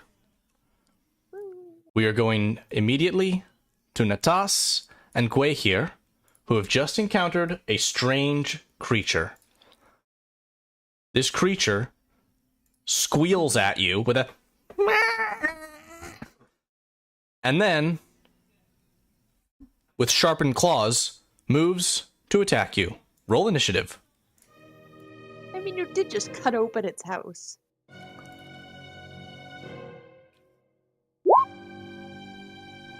Natas, I think you angered the little thing. Natas, what is your dex mod? That's a good question. 2. 2. You will act before the blister fungus. He's so Blister fungus. And, what are you going to do? I think I'm gonna hit it with my axe. Do it. All right. You slam your axe into the creature. It gives a... yeah! And it explodes. Oh, fuck. And you take 6 points of poison damage. Awesome. I'm gonna die. No fucking save. That's like an anti-barbarian ability if I've ever seen one. Crawling from the crack in the tree where came the first one comes Oh, no. 2 others. And from the tree next to you, an additional 2 fungi. They crawl out of their trees and all give a yeah! In the direction of Natas. Well, they seem like some fun guys. Guy in initiative. They that is their turn. You are up, here. Is our barbarian friend going to be fighting in this fight? Thank you very much. There are things that a dungeon master forgets sometimes. Ulfar will Harris. absolutely be acting, though, last. That's great. That's ideal, because it's as it would have been anyway. I'm going to guess sleep.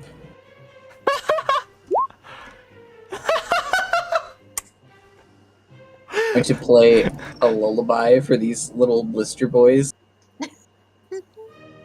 on the tree really dramatically and get their attention. 1 and 2. Wait, are you sleeping? Where are you targeting the sleep spell? Hold on, let's be clear about this. Well, I'm not targeting our friend here. Because it is creatures within 20 feet of a point within range. And you are not targeting Natas when there. Because you could have him take a nap as well if you'd like. Well, he has the greatest total hit points. Current hit points. Yeah. Oh, you're right. Keyword total. I don't get to choose. It says creatures within 20 feet of a point you choose within creature. Okay. Then I'll just target the left 3. Okay.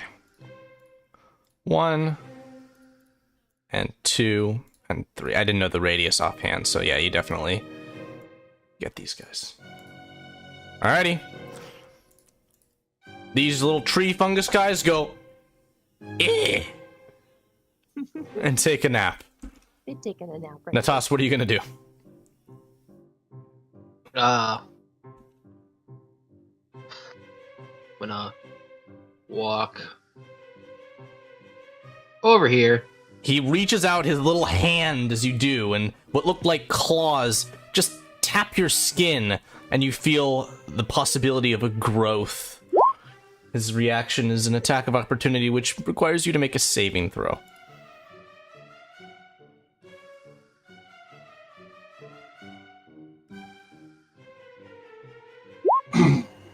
All right, 2 points of poison damage from the blister fungus. This order got goofed somehow because Ulfar is up. He's gonna hop over this tree, and he has javelin, and he's gonna say, "Ah, not these creatures again! Worry not, they are harmful. We have every right to try and destroy them."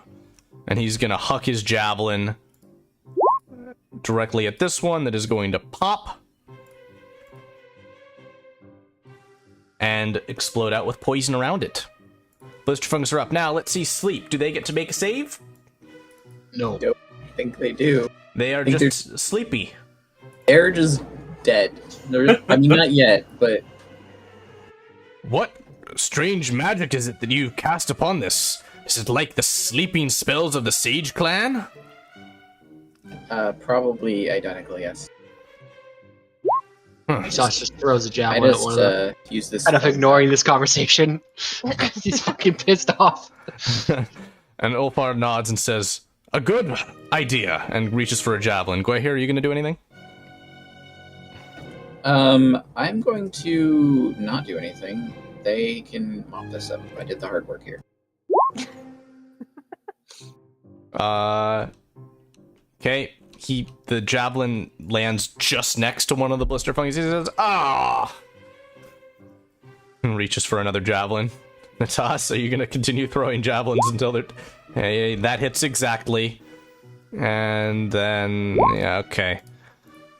Bonk. Nothing like shooting fish in a barrel. Sleeping fish in a barrel. Indeed. It's even worse. Alright. With that, you guys are out of combat.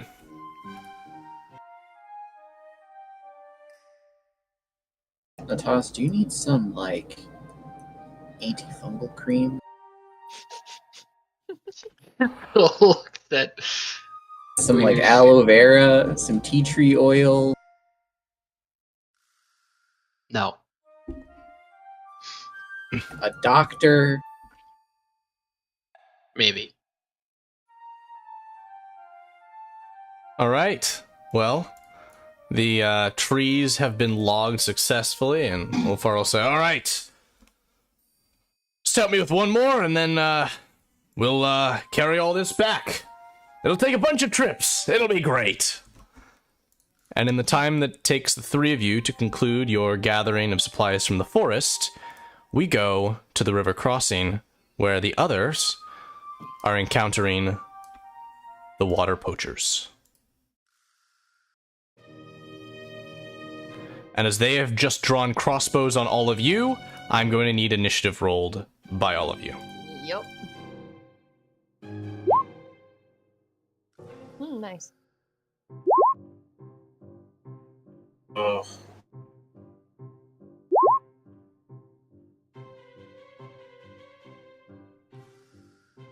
They act first. Oh, no.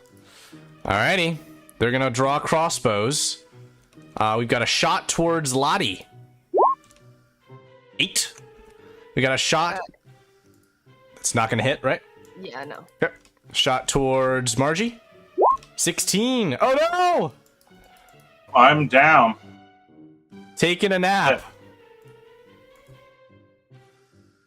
Can I, like, do anything to help with that? Not right now. That'll have to be on your turn. And 2 shots towards Frida over here. One of them hitting, scraping the side of her arm. Oh, She's shit, up. I can't do anything. TPK, guys. She is going to aim her short bow at this guy and fire a shot. She strikes him. He gives a ugh. And she's going to splash through the river, crossing over to here, throwing her bow on the ground, drawing a short sword from its sheath, and unholstering a shield. Margie, roll a death save. Got it. Ooh, that's not so good. Oh, that's one failure. Alright, good. On your turn, Lottie, you hear from Frida. She calls and says, "Just get some water in her mouth." I'm gonna do that. I'll allow you to use 10 feet of your movement to move Margie over here and just kind of dip her mouth into the river. Maybe tilt her head a bit to just kind of absorb some of the flow. This section of the river is not quite flowing as fast as the other one. And so go ahead and regain 3 hit points, Mark. Alright. Okay. And did you And consume then- any spells? Me? That Did you use any of your spell slots, Mark? no. Okay. No I can- impact then. I can still cast a spell, right? Yes, that was just part of your movement economy. So you still have your action, your bonus action, all your jazz. Ah! Is that what you're going to do? Yes. Do I have to roll for that? Nope. You don't need to roll at all. You just sprout 10 berries from the palm of your hand. Yeah, and then I offer them to Margie. And say, You know might what? want these. I will bundle this in with you, because I know that there are more effective healing spells that you have as, like, when I'm not on my own traveling. Is usually this would be, Margie has to use an action, but I'm going to say you can sprout half of these right into Margie's mouth, so you can just chew, chew, chew, and get 5 of those hit points back. Okay. Back up to full. And you have 5 berries left. Can I, like, store them in my pouch? Yeah. Okay, I'm adding that to my inventory.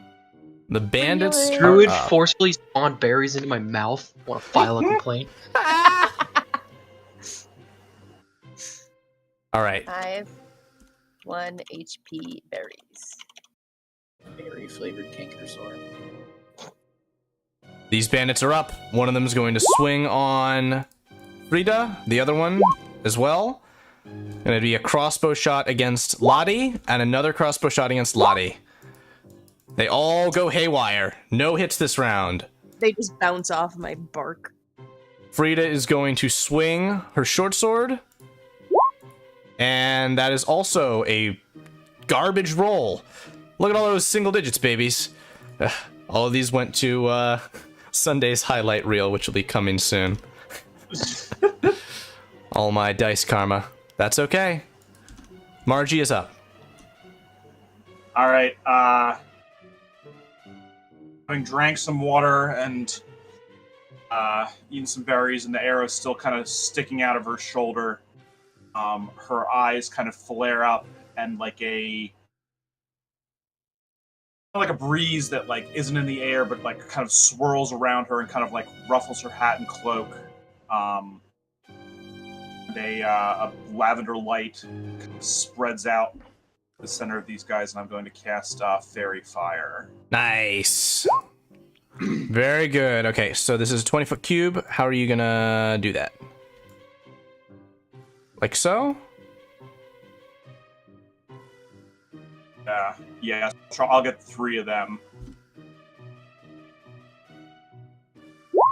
Wow, these guys. So, these folks are all illuminated with a purple glow. Your attack rolls against them have advantage. Lottie, what do you got? I am going to pull out the staff, bonk them. All right. Well, I'm gonna like move here and. Then Margie's going to crawl back behind this tree to try and get some cover. She'll lay some lay. Roll Oh. again, you have advantage. Right. That's such a good pun, Ben. Yeah. There we go. And we're going to take the damage on the first one. That is custom. So this guy is bloodied. You give him the bonk on the head, and he goes, "Oh, man! Ah!" And the bandits are now up. The bandit in front of you, Lottie, is going to draw his short sword, and he is going to swing out at you with it. That's a hit. And then a shot from a light crossbow towards you, and then 2 short swords against your ally here. She's going to take a good hit. So Lottie, I took 4. yes, I believe that's the case. There you go. Frida's up. She's gonna swing out her short sword and critically strike this guy. He goes down, and she's going to use Action Surge to attack again. Bloodying this guy. Margie, you're up. All right. Gonna reach down at the base of in the roots and pull out some, grab some 3 small stones and hurl one at the guy that Frida just hit. Fantastic. That's a hit, and that's gonna take him out. He All goes, right. ah! And she catches him before his body falls into the river and just tosses him on top of his buddy. Lottie, you're up. Yeah. All right. Thorn Whip, and that's going to be a miss, unfortunately. No matter what you roll there. I'm gonna All right. pull over here. Keep in mind, you will get an attack of opportunity from the guy if you move. Even if I do a tree stride? Let's see Tree Stride on your sheet. Can you click the little chat bubble on Tree Stride and send it to chat? Yes. Tree stride. 10 feet of movement to appear inside another tree. This is a good question. Oh, so I need to use the movement. Or no, I want to use... This is still my... No, it's not my turn. Okay. It was just my turn, so for movement. No, yeah, that's good. So, I'm going to say he's going to make his attack of opportunity, and if he hits you, it's going to strike you while you're halfway into the tree, so you'll take half damage. Okay. He does not hit you. You can move through the tree. I'm going to move into the tree and over to this one. Fantastic. 60 feet. On the bandits' turns, they're going to look to one another, noting that two of their companions have just been cut down. They're going to look at their sacks of water. The uninjured guy is going to pick up a sack of water, and these guys are going to start running. And dashing away from you as fast as they possibly can. We saw the tree go into another tree, and they're like, nah, fuck that shit. Frida's going to say, no, they are not allowed to take that. And she's going to pursue them, pick her bow up, and try and shoot an arrow. You hear a... And one of the guys falls. Is there anything you guys want to try and do? No, I was mostly fighting because they tried to... Okay. Yeah, they're too far for me to hurl another stone. Not within rock's throw. Yeah, I'm gonna pop back over here. Then we are out of initiative. Rita's gonna run off a bit, but then slow down and turn around, seeing the two of you are not following. And then kind of walk back towards you and say, "Ah, this desecration of the will of our ancestors to take this water. This was water made for our people, not for those who have done harm to us. But it's not a worry. Are both of you all right?" I've definitely felt better, but no worse for the wear. Yeah, I'm fine. All right, then let's get what we came for and head back to camp. Pick up our buckets o' rocks. Buckets o' rocks. All right, so upon returning to camp, I was gonna say Marty's gonna fill up some buckets of water because she knows that collecting stones from the river is not her strong suit. So she'll carry water. upon returning to the settlement, you will deposit these items where they are needed, and then have no other assigned tasks before you go to rest. Is there anything that any of you would like to do before you rest for the night? Yes. Yes. Go into the tree. Ah, the best bed for a tree man is a tree. Yes. Well, first I'm gonna it doesn't have to be an interaction every time, but I'm gonna ask the tree, be like, "Hi, can I join you?" And then The tree will respond with a, "Oh, yes, That's fine.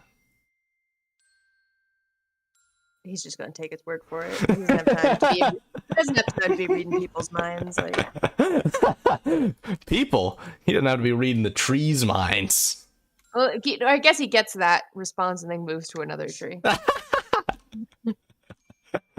As you move to the yeah. He explains like, "Oh, my home tree is far away. Can I join you?" Come on in.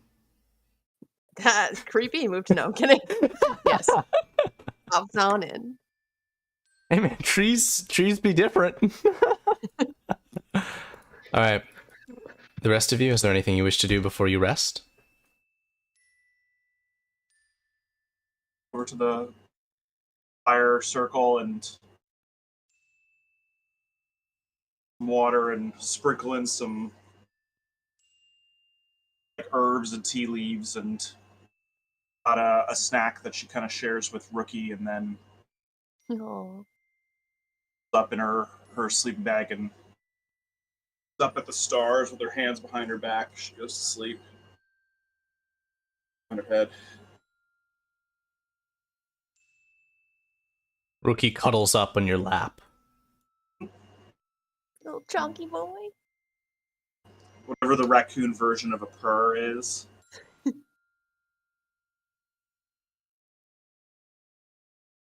And so with that, you will all go to rest, take the benefits of a long rest. Does that you regain hit points, right? Yes, on a long rest, you get all your hit points back. Cool. Simple as that. Damn, getting hit is much scarier than it was last time. Indeed it is.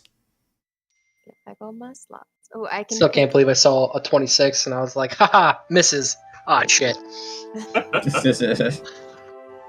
What No is longer everyone's puts armor me- class? I'm just curious. 15. 12. It's 13. Nice. Mine's 14.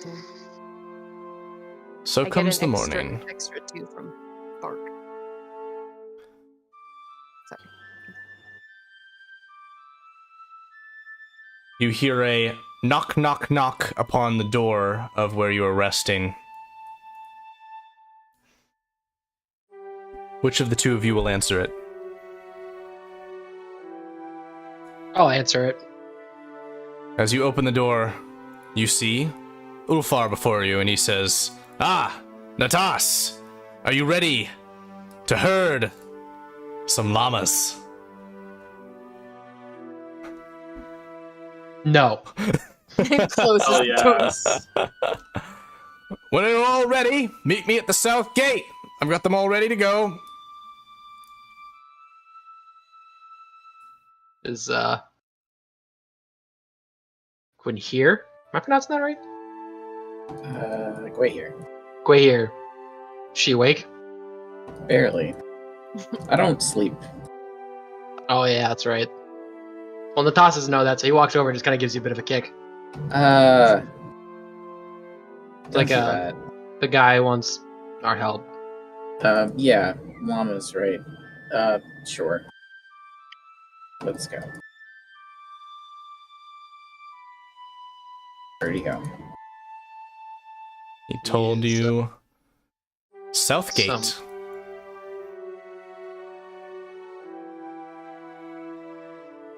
I guess, have they, like, told us this, or do they just leave? No.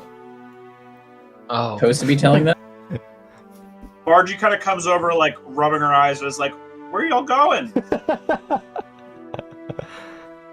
Cash just goes, herding llamas. I guess I overhear this, stick my head out of the tree and be like, okay, and then just step out. She goes tearing in direction towards Ulfar, just like so excited. I've never gotten to see one before. He spit. Is Rookie, do you have your bag with Rookie? Yes. Kind of like slowly hustling behind me. Oh, I love when Belly raccoons just like do that. belly just like back and forth along the ground. Alrighty. Looking at this token, I was definitely teased as a child for looking like a llama. Aw. I think they all have their little tokens. They're so cute. As you approach the llamas, Ulfar gives a hello everyone. Good morning, good morning. Now, I'm going to ask that each of you take one of these lovely creatures by its bridle, and we need to simply escort them to the other side of town. And, well, let's see how this goes. Lottie takes like the I guess the lead rope of one of the llamas and then says to it like, "May I escort you to the other side of this settlement?" In animal, because I can speak that. The llama looks towards you.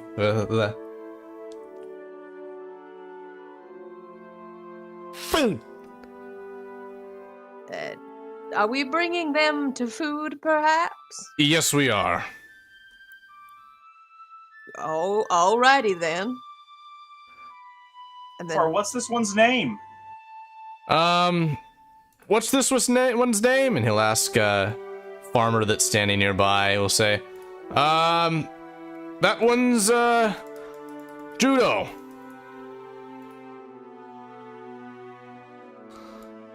We'll kind of hold her hand out and a little berry or like a little fruit or something like that out of her bag and hold it up to the llama's mouth. Judo eats it.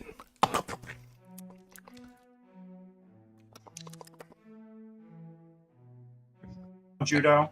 And Lottie, you understand that Judo says to Margie, food.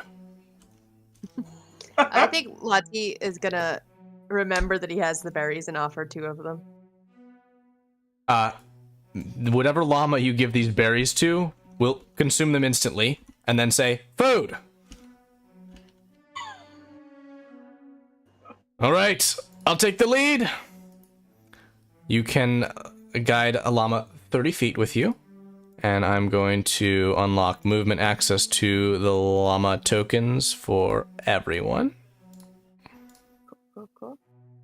I can't tree stride. And I try, and the llama just gets yanked against the tree. Here you go. Don't make the llama. And have you just taken 30 feet, everyone? Oh, no. 30 feet at a time. Right. Because every time, I need you to roll an animal handling check. Oh, I man. hate you. This is 30 feet. Ooh, I got a nat 20. Handling. Handling. Yeah, forest boy. Okay. Natas, your llama, its gaze drifts away. Margie. And suddenly, the llama begins to dart away from you, as does Margie's llama. I need you to make a strength saving throw, both of you. Can I help? That one. Nope. These are reactions.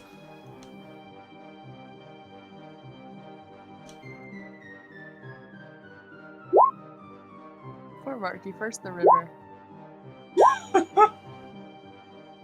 Oh, all right. All right, Natas, you failed, and the llama is going to flee you, moving at an incredible pace away from you. You are able to rein your llama in, Margie, and it gives a which you understand Lottie to be darn. Everyone else successfully wrangled their llamas and can continue. Well, that wasn't very nice. We're bringing you to food. This is gonna take all day. Can all continue to move 30 feet forward, and Ulfar's gonna say, just keep moving. Each of you keep account of your llama. This is ridiculous. Let me give myself bardic inspiration. Making yourself a little tune. Natas, you are going to try and grab hold of the draw line here Yep. again. Yep. Contested athletics, please. All right, I'm pulling out a hand axe. Oh No. Uh-oh. I pull out my gun. As you pull out the hand axe, this guard next to you says, "Don't hurt it. We need them for wool." I'm not gonna hurt it. I'm gonna do a lot more.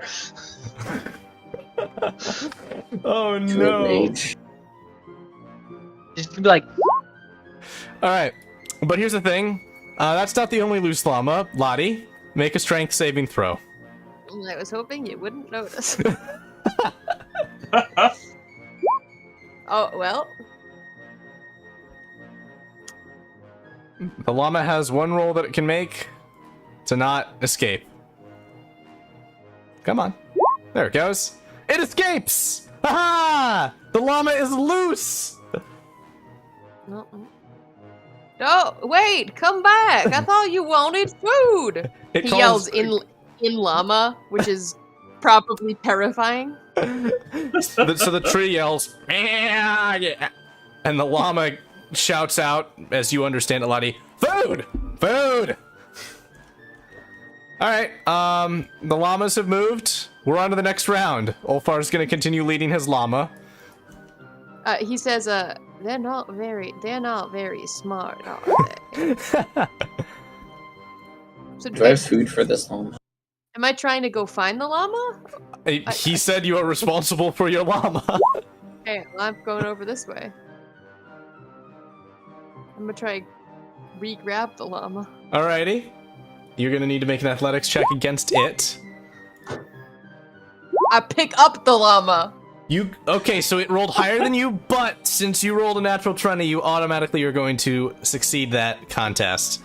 And so you grasp hold of the llama and it says, "Ah," which is again, "Darn!"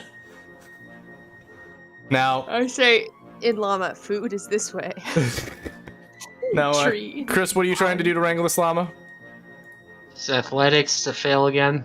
Yep. Oh my. You're really choking. And this llama is going to sprint around this tent and then stick its head into it, and you hear a munch, munch, munch sound. And the guy inside goes, "No!"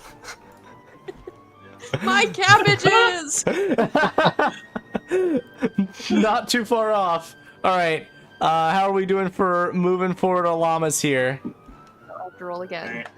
We need this is still the same round, so I need a roll from Gui here and from Margie. Oh. So I have to Oh, I got roll again. an 11 on this last For that one. last one, I got a 15. Those are successes. You can take another 30. Okay. Going for it. Okay, so now I can, Yep. I'm confused. Now we're on a new round. We're gonna go to Chris first. I am so gonna fucking kill this llama. I am not gonna try to wrangle it. I'm literally just gonna try to pick it up. You know when you try to get your dog to like go inside, but it just fucking refuses, and you just result to grabbing it by its collar and just. I'm gonna ask you to roll athletics at disadvantage. This is difficult. Going to a rage. I don't think I'm there just yet. I think I'm there now. Nope. Oh, The llama, too distracted by its newly found meal, is fully picked up by you, its legs wagging chaotically. You can now move at half speed while carrying this llama. damn right I can.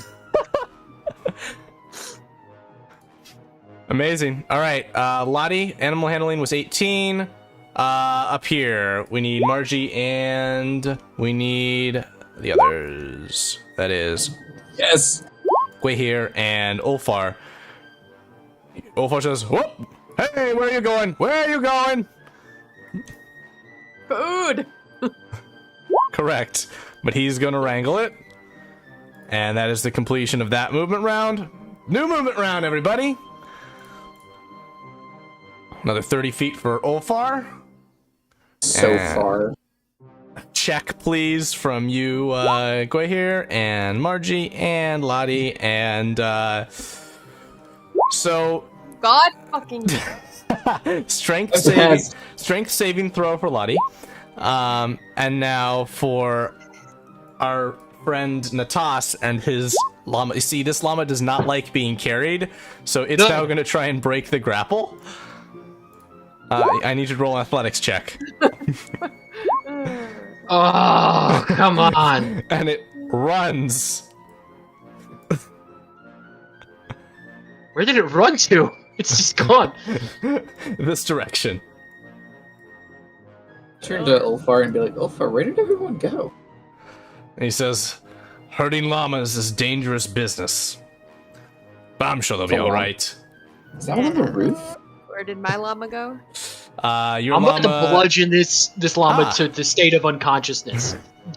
So fucking annoying. This llama sprinted over in this direction, and you hear a pachoof from a tent being rammed into. Oh boy. Alright, next round, Ulfar is gonna move, and those of you who still have control of your llamas can move as well. I'm gonna two stride. Okay, I try to grab my llama. beautiful. That's- And it that's is enter the tent and consume the food within the tent. So you may care to Poke my head inside and say, I'm sorry about that, and try to wrangle him out of the tent. okay, make an athletics check. Alright, the llama is eating, it's gonna roll at disadvantage. You wrangle the llama. And you can now move it on the next turn. Natas? This llama...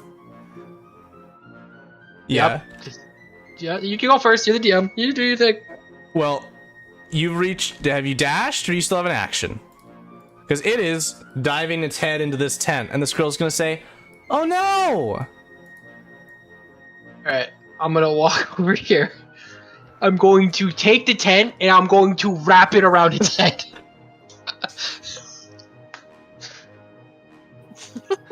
What? Athletics, go. What the fuck is llama made out of?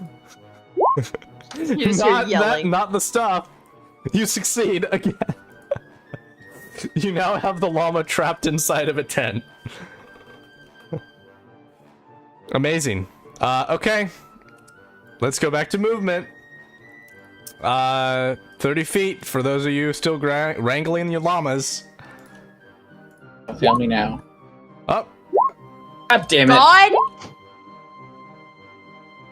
Alright, strength you know save, what? strength save. No. he I'm not holds doing his this. llama. I am not wrangling Yes! this llama again.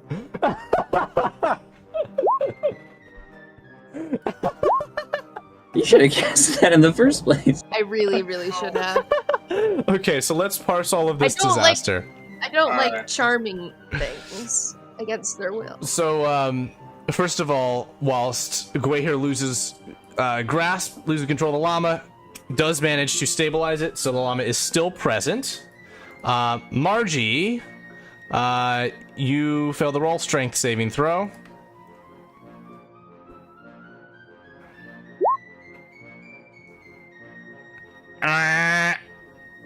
Oh, 24 hours. Yeah, I should have cast this, but I didn't want to waste a spell slot at this point. And just exiting the hall of the chief is Frida here. And she goes out, and steps out of the way as the llama rushes right into the chief's hall. She says, oh no, brother! And heads in after it. And then that was your llama, Margie, and then Lottie. I'm going to take this instead of a strength save. Your llama starts to rush away from you, and then stops dead in its tracks, and turns around to you and says, hi, pal. And llama, Let's go. We're going for food. Follow me. food's that way. Food is this way. Really? I can assure you, food is this way. I trust my senses, but I trust you more. Okay. Attaboy. And then he gives him another berry. Perfect. I have no. I'm Food. running low on berries. All right, so you have control of your llama once again, and that just leaves us with the llama that's trapped inside of a tent. I'm gonna punch this thing in the fucking head. And I'm gonna rage.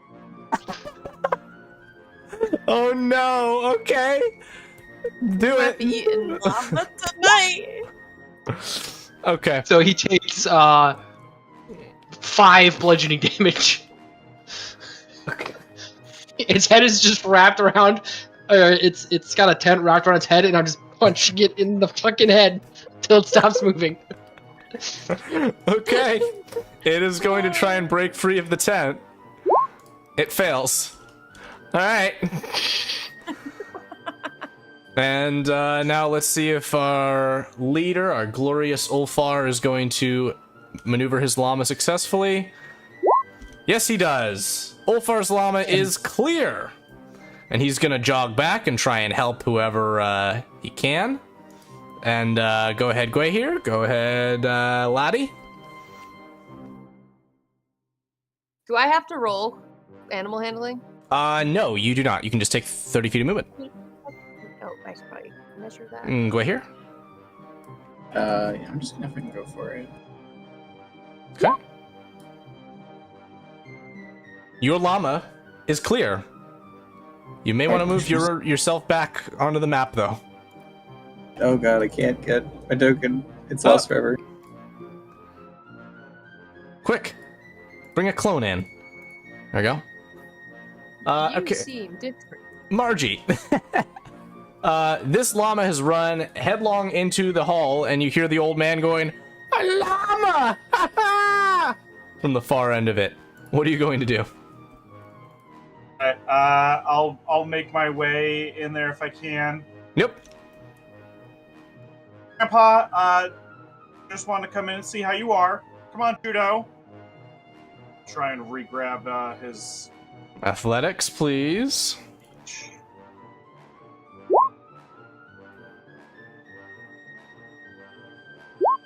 Success! You have control of the llama.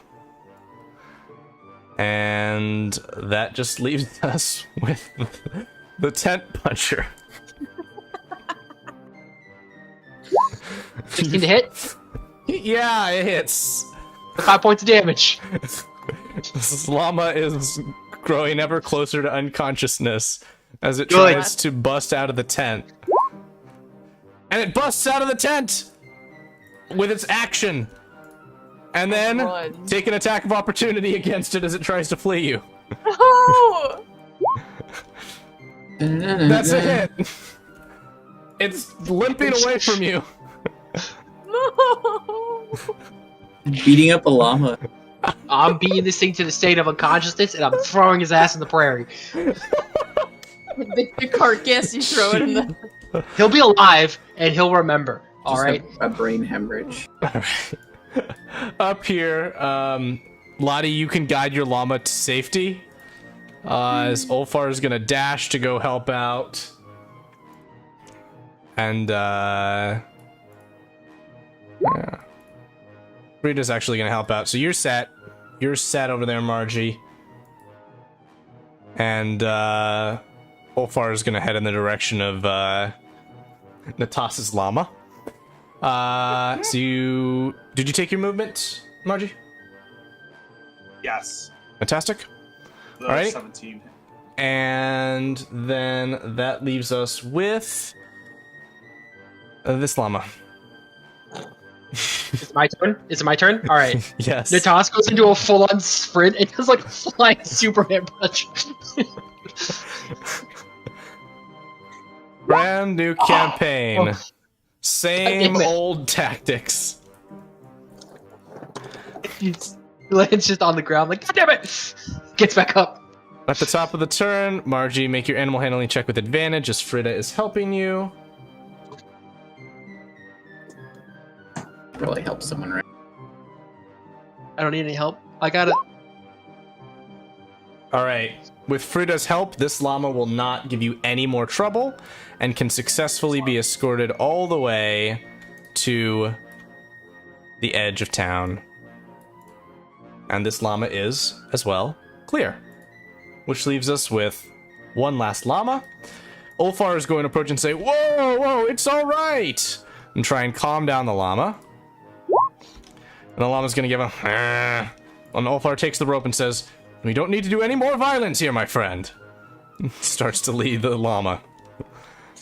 Limping.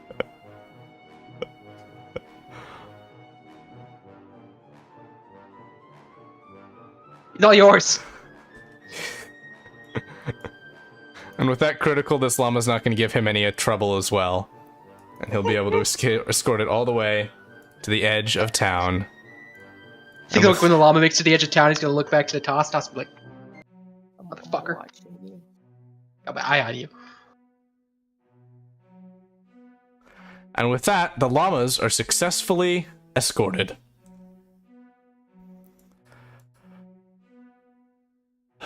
With that said, Ulfar will say to you all, "Thank you, and a job well done. The farmers will handle them from now. This was the tricky part. There's no other immediate tasks. The rest of the day is yours. Do as you will." The day is yours.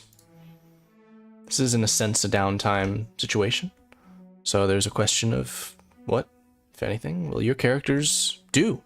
They are free in this settlement. Finally. Go find a very quiet place.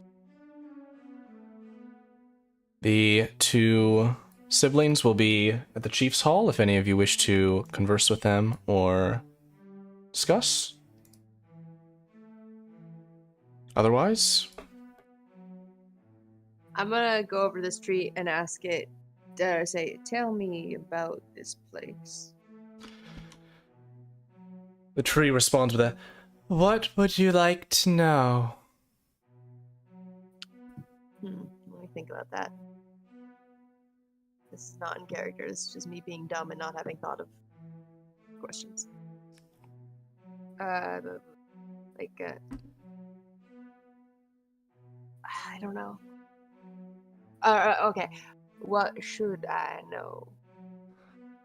I can tell you that should you stand beneath the boughs of a tree which does not upon it have so much snow as I, you are at greater threat of having upon your head fall a squirrel dropping. He chuckles and says, "Thank you for your wisdom. I shall leave you to continue what you are doing. Thank you." Stay safe. When it rains, it pours. He nods his head and then just kind of casually, I think he's just gonna kind of walk around.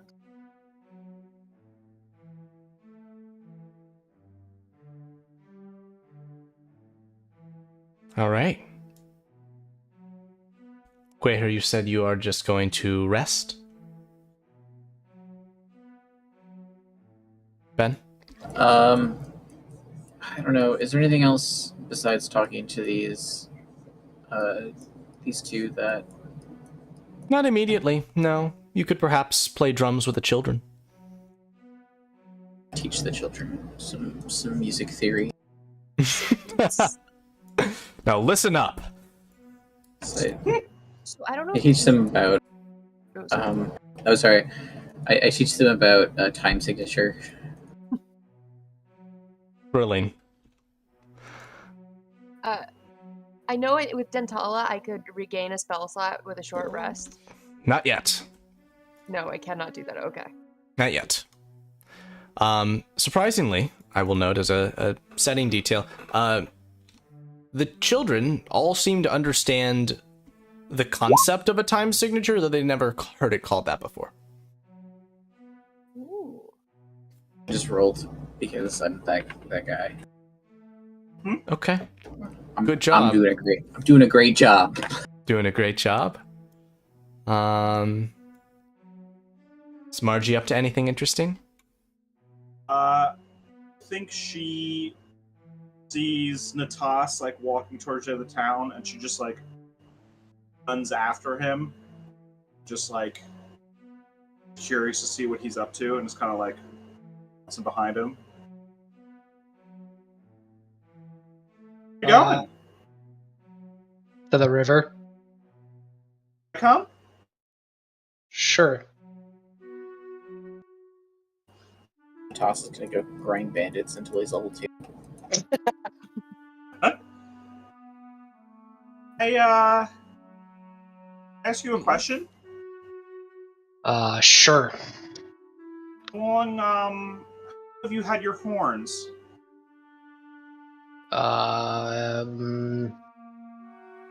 Shortly after birth. They They kind of grew in grow? pretty. They're kind of always this big. Haven't like changed size. I mean, they were. I mean, according to my dad, they were like this big. Like after I was about a year. Head got bigger. Horns didn't. No reason. You're wearing a hat.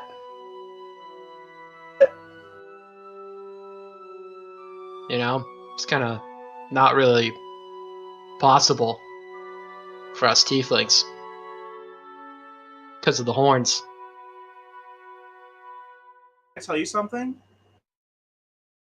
Sure. She like put her hat up a little bit. She's like, I think my horns are growing. Bigger than they were a year ago, and I don't know why.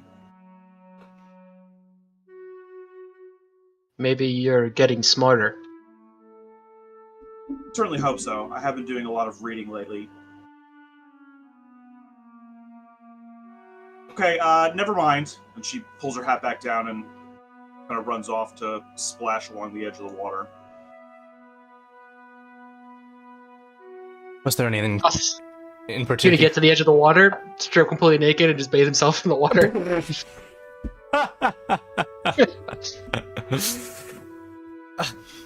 Doesn't give a shit. Turns around and like immediately, just immediately like puts her hands over her eyes and just like walks in the opposite direction, like up the river. Just like, nope, okay.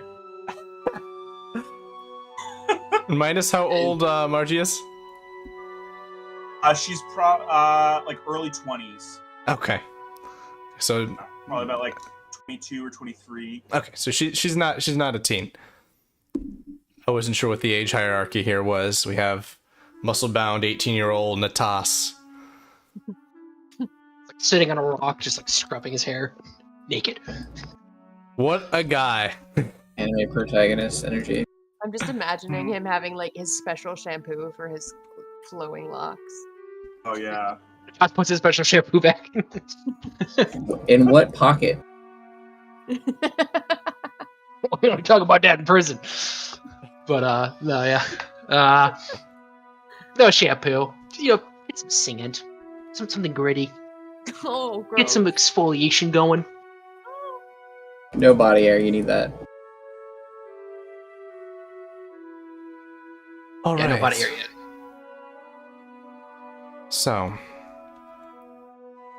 and where is Lottie? Lottie is here. Wonderful. Vibing. We are going to return to rest. I should note of your dreams. You have not had any extraordinary dreams since the time that you first arrived. Things have been simpler, quieter.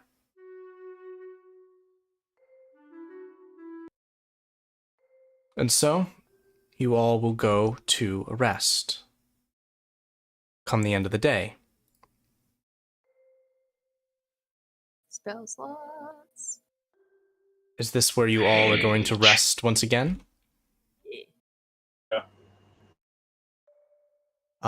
Sure. You hear... Margie is probably... Go Oh, ahead. sorry, go ahead. No, you go, Just to please. say, I think I like trying to like remember and whistle version of the song that she heard here singing or playing the other day, and it's like she remembers bits and pieces, but she just kind of has it stuck in her head. Rookie's right with you. So Margie, you'll be the one who will notice a general commotion of people moving towards and away from the Chieftain's Hall. They're moving hurriedly with some conviction, and you hear concerned and hushed tones of voice as they move around.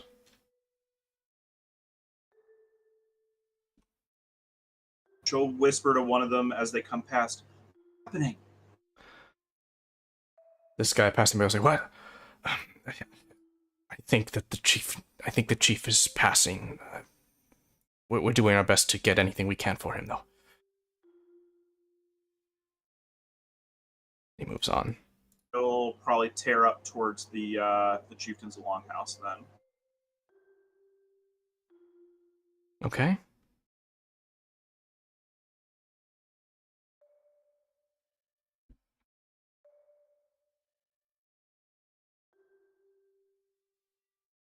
That's funny. We've got a token off the map. Yeah, I'm like, why can I? Now, before you can enter, you are stopped by this guard. The doors are closed, and she'll say, "Hold, please. We're only allowing family inside right now." Hey, can I help? Can I go get anything for you? No, I think that he's just winded himself, and he's very old, understand. But thank you for your concern. If you see Ulfar, I don't know if he needs anything, I'll help. I will.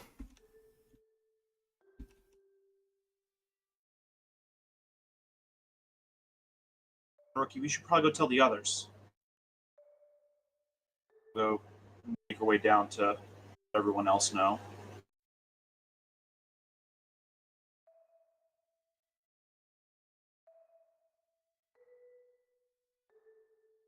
Informing the others of this occurrence, is there anything particular that you want to say?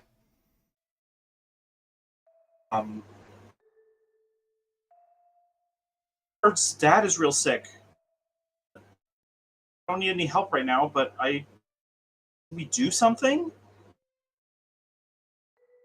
I'm assuming I can overhear a conversation that's happening Yeah, there. I'm gonna like. I'll grant that. Do what? He is an old man. We can't die. You've been so nice to us. Lati kind of like softly says, "Death is a natural part of life." It's not fair. I think he's kind of a lucky old bastard. That's not the wording I would have chosen. An old man who has many years under his belt, dying surrounded by family. That's luckier than most people get. That is true. I think the best thing we could do for them is to let them process this in their own way, without intruding. Say so. Margie, have you not lost anyone close to you? Oh, Grant's still alive. And Rookie kind of paws at your leg. He too. Who? Who did you say? Grandmother. Grandmother. And Rookie the raccoon. Rookie. I've known thousands of people that have died. That must be very sad for you. Can I roll something Yes. to see if that like resonates with Lati? Like if he would have remembered anything similar? Absolutely. History or insight, whatever you feel is best. Let's see which one's better. Oh, definitely insight. So yes. I too have seen many lives come and go. It is not an easy thing, but it is a necessary part of the circle of life.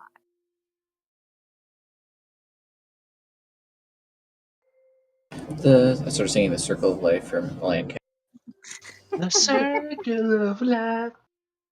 A song about life and cycles in the Sylvan tongue. And so you'll all to rest. And Yeah, Tosco's like right back to sleep. Just It's up on gonna, llama today. I'm gonna wood carve. And Lati says to Margie, are you okay to be sleeping out there by yourself? I like to see the stars and think Rookie keeps watch. I don't know. And he's fast asleep on the ground. Already. Classic raccoon. I just meant after tonight's revelation. I want to make sure you'll be okay outside, all by yourself. Yeah, I can take care of myself. I'll be fine. All right. I meant no offense. He just kind of goes back to his tree. Go to the fire and puts away a couple tears after she's out of sight of everyone. Aw. And Lati was like thankful that she wasn't like, oh yeah, I want some company. He's like, I'm not fucking sleeping by that thing. As you go to sleep, Mark, please roll me a Constitution saving throw. What? It's cold. Oh no. It's raining. Okay, I know what this is. Alright. Noted. Thank you. Okay. Alright. Oh. Morning will come, as will news delivered to you by one of the civilians that the chieftain has passed. The next event which we will focus on will come at the end of this day. So, for the remainder of this day, your characters can do anything in preparation that they wish to for a funeral which will be held for him. Will they do anything? I think Lati's gonna go find what's his name? Ulfar? Ulfar is the brother of the two. Yes, the man. Yeah, the son, right? Mm-hmm. Yeah, he's gonna go find them. And then he's gonna say, I wish to offer my condolences. If there's anything I can do to be of service in this time of need, please do tell me. He will nod, kind of with sorrow in his eyes, and say, we knew this was coming. It was only a matter of time, but it still is no easy thing. Thank you. Your condolences are greatly appreciated. My, new friend. Like, bows his head and then walks away. To, like, give them some space and let other people, I guess, do similar.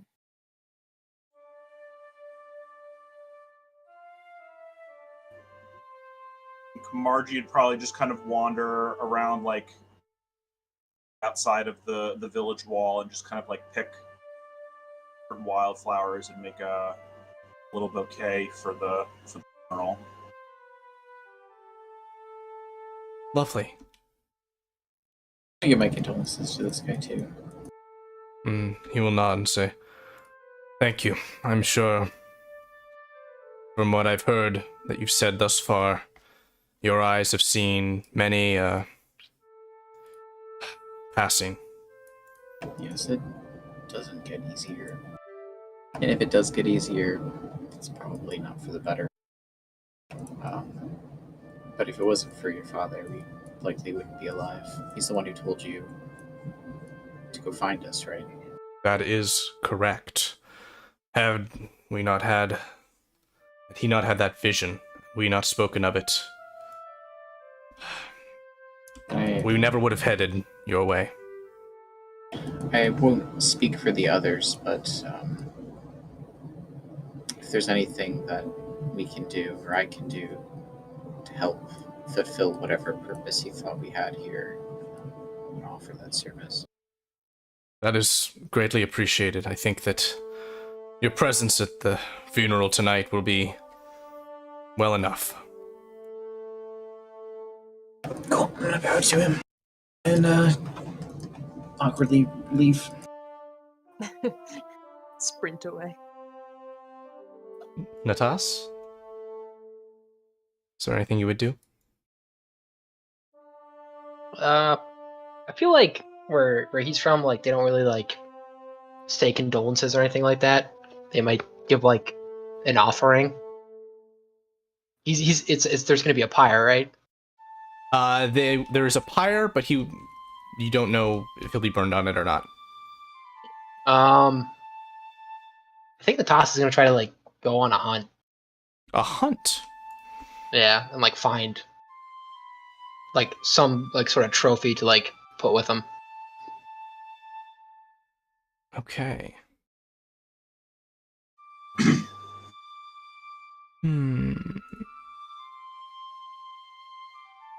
All right.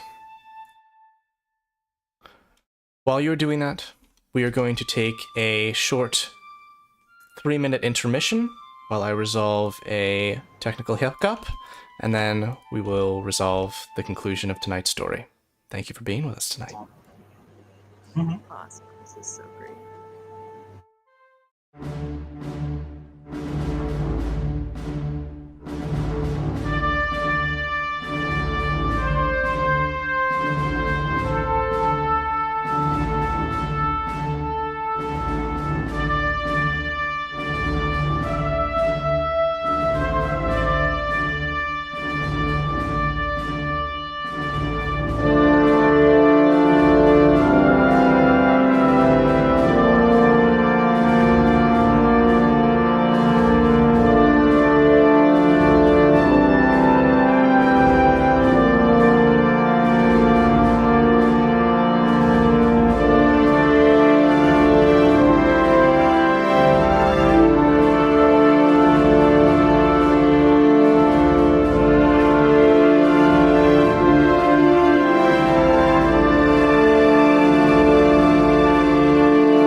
We are back.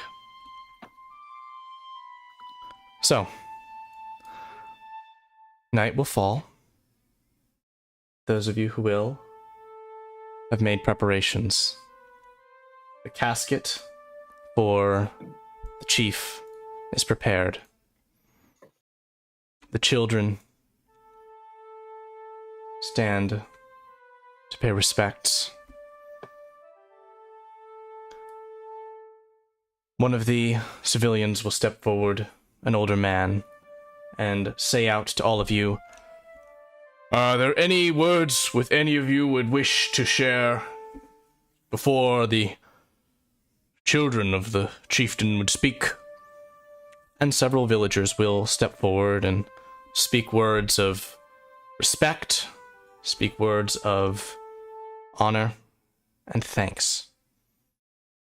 Chris, can I move your tokens over to this area? Sure. Yeah. Yeah, you can sit wherever you like.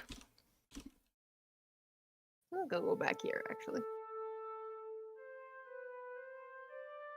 All right.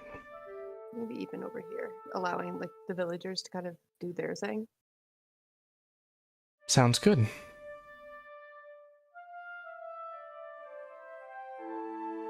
So,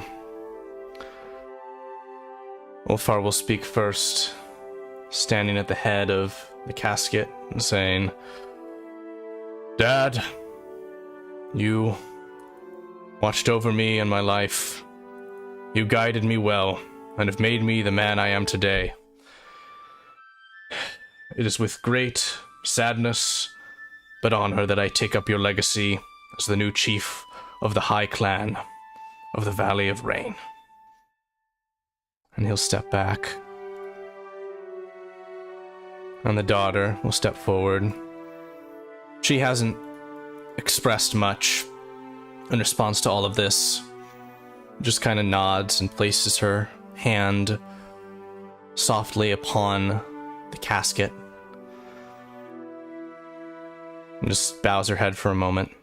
She whispers something that you can't hear, and then gives it. And then you all watch the casket rattle. Oh, come on. It shifts. You hear a... And then all of your visions are withdrawn away to once again a dreamlike state of clouds and smoke. And you all see before you the visage of a single individual, a different one for each of you. Before you, Natas, you see a figure which seems to have the outline of a helmet through his dark shade and glowing orange eyes and curved horns on that helmet, reaching out. Latifolia, the one that you see, seems to have a pair of antlers extending from a male figure's head. Gwahir, the figure that you see, holds a bow in one hand, a female figure that stands tall. And the one that you see, Marjoram, seems female as well, crooked over, leaning on a stick. They each are reaching a hand out towards each of you. And though they speak no words, you feel a powerful reverberation, like a spiritual voice that is reaching out, and you sense for aid, for help. And then, immediately, you are pulled away from that visage to this place, where from within the casket breaks forth a hand. While this is happening, I think Lachi's also gonna like look around and see like, did anyone else vision weird antler man? Yeah, It doesn't say that, but like looks around to kind of like. I'm on alert. As you look around Latifolia, you note several silhouettes approaching from this direction.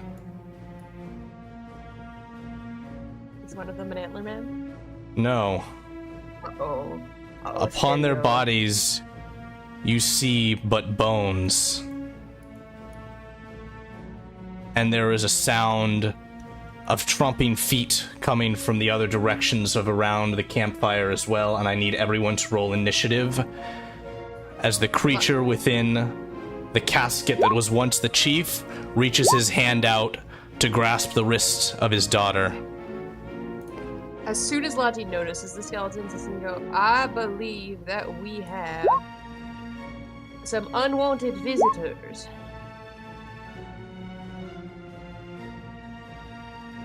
I agree.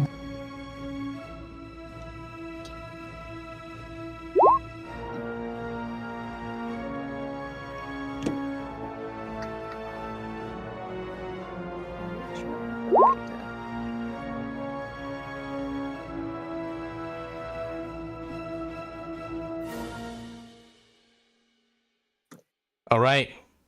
Combat begins.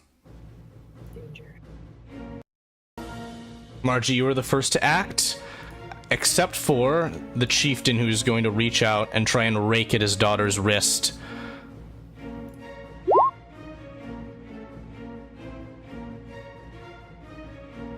What are you going to do? Just gonna shout, "Key, go hide." Gonna. Rookie gives a and then dives headfirst into this pile of snow. And then she's gonna rifle in and grab her book out of her backpack. She kind of closes her eyes and takes a deep breath, and then shoots out a bolt of lavender light at the closest skeleton here.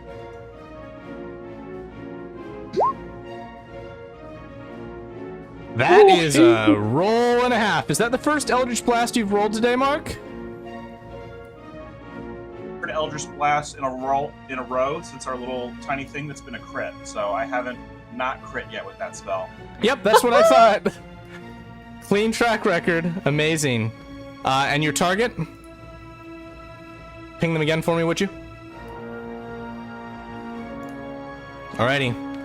The target is stricken and falls to a pile of bones upon the ground. Right. Ulfar and the civilians are going to act next. He's going to say, "What is this unholiness? Skeletons! Behind us, everyone!" And he's going to rush towards the enemy, whilst the others are all going to kind of flee back as far as they can away from this dangerous situation. As you can see the outlines on all sides of this campfire of the approach of the undead. Oh, jeez.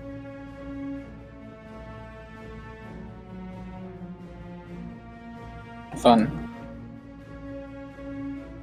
And Ulfar is going to attempt to strike out.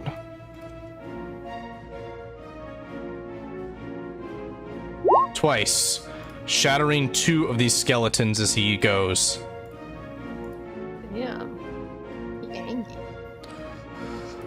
Over here, poor Frida has to deal with the attack of her reanimated father, whose eyes look limp in his head as his teeth open towards her. She's gonna say, "I'm sorry," and draw her sword and slash at him once. He's not down. Tough son of a, and the skeletons act now. These ones approaching Frida. Down here, these skeletons are going to approach the crowd and start swinging their weapons outwards. Up here, more skeletons appear to be approaching Ulfar.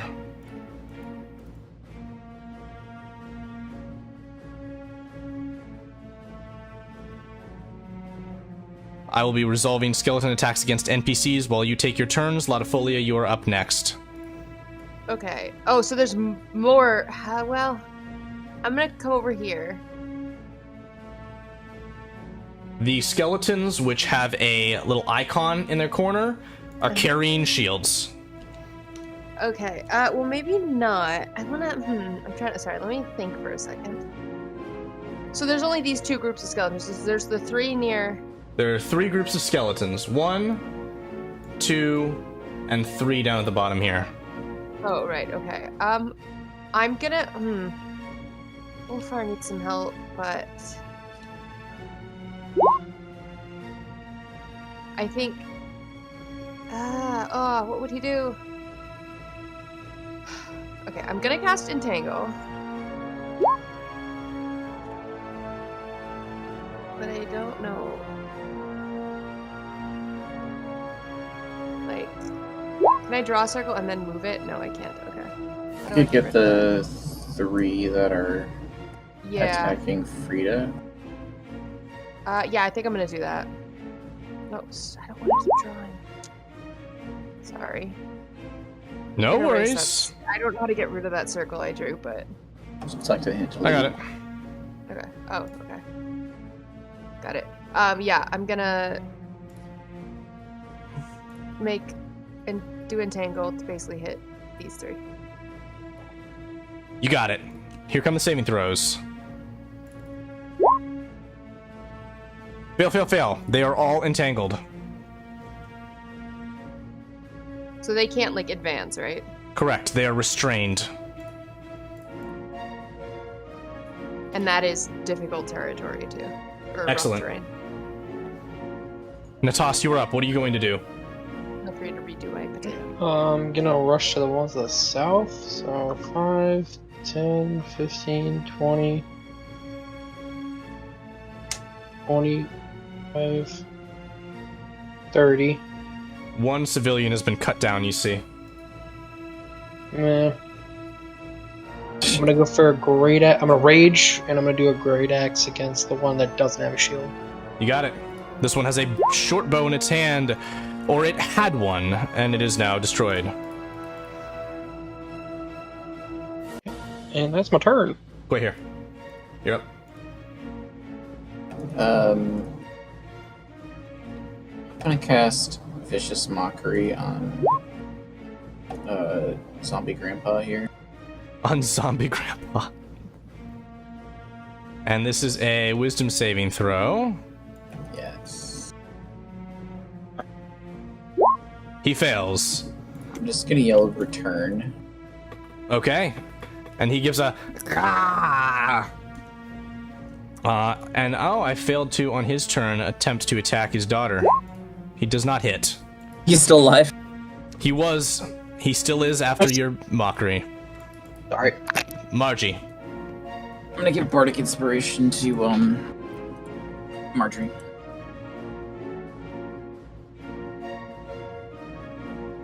He is going to move up. And what does she say? I feel like she's angry, she's sad, like she's not really sure what's happening, and she just like shouts out like, "This isn't fair!" Dark light kind of flies out of her, and I'm gonna hex zombie up here. Then Eldritch Blast.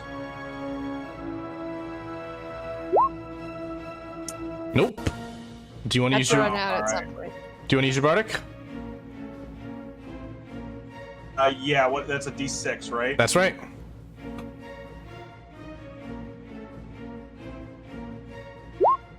That's a hit, Nice. and that will blast apart this skeleton.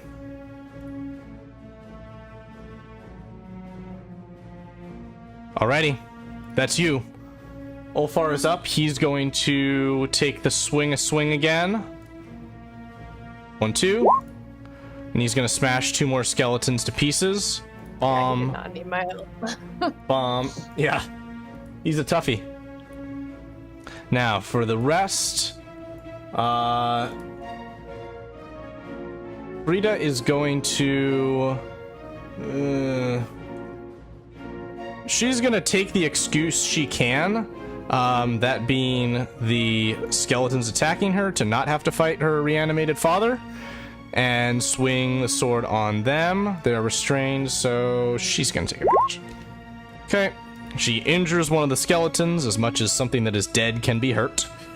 And she's going to stay right there, shield now in hand. The rest of the townsfolk are going to attempt to move away. That shield skeleton's going to swing. Okay. These civilians are moving away. Bomb. Bomb. should mostly just be the guards at this point that are in combat with the skeletons, who I'm going to make sure get their fair shake right now. But that is not something that you guys need to concern yourself with the resolution of. The skeletons are up. And we're going to have a skeleton attack against our friend, the barbarian. 11 to hit. That's miss. You hear a stomping sound as coming towards you is a larger skeleton than all the others. Natas. I was just about to say, as a joke, it's the 12-foot Home Depot skeleton. Good joke.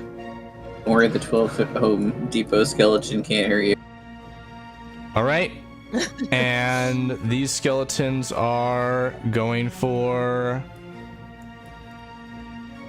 him up there and her down here. None of them are attacking you. So, Lottie, go ahead and take your turn. Alrighty. Let's see. What's the range on this? 30 feet. I'm gonna Thorn Whip the bloodied, marrowed skeleton that's closest to me. That 18 that I just rolled, the attack, is actually an attack against Unitas. There was one more that was going to attack you. Okay. It's 3. Thorn Whip, and please mark your target for me again. Apologies. How do I do a little flash? Just hold down your mouse cursor. Middle guy. That one. You got it. Okay. That is not going to hit because that is a natural 1. You have advantage, because he's restrained, I think. Oh, yeah. I don't have my compendium here with me. I can look it up. Yeah, that would be great. All right, you've received some juju from our good friend Jake, who's playing on Sundays, who is a master of doing exactly what you just did, which is to roll 2 natural 1s in a row. I don't think I've ever done that one. But... Yep. Yeah, so it's advantage. Very good, thank you. The creature has disadvantage on all attack rolls, disadvantage on dexterity saving throws, Okay, and 0 move speed. Oh, sorry, I could have popped that up. I forgot. you're good. Alrighty, the skeletons that are entangled are not successful in their attacks. Natas, go ahead and take your turn. I think he's gonna do a loud whistle. And I'm gonna butcher your name again, Ben. Guahir? Guahir? Close enough. Sure, yeah. Make eye contact for a second, and then he's gonna charge after the big one. Oh, wow. Grandpa just bit his daughter. Oh, no. Did Grandpa get disadvantage on his next attack? Because I viciously mocked him? He did, but he still did. Alright, so Natas is a madman who is charging this massive skeleton that seems to be the scale of what is known as an ogre. Go fuck. Great axe attack. Why are you doing this? This is the man who punched a llama through a tent until it was almost unconscious. 10 damage. That is I'm a hoping hit. at 21 hits. Yeah. The ogre gives a deathly in response. In its hand, you see a large great club, like a tree log that has been finely honed. Go here. I'm gonna run ogre here. I'm gonna cast Dissonant Whispers on this ogre skeleton.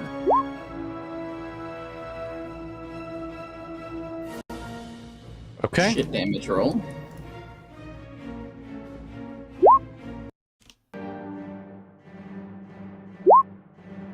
What? It saves. Can't check other people's spells. It saves? Got it.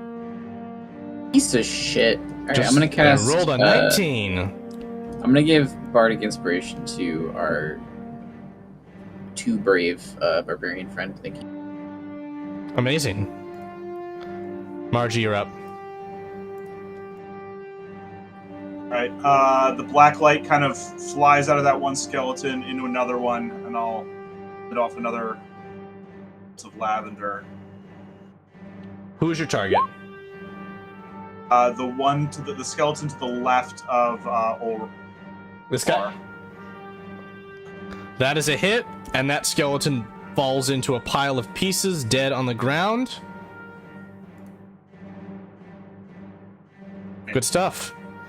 He's up. He's going to swing his maul out. That's a miss.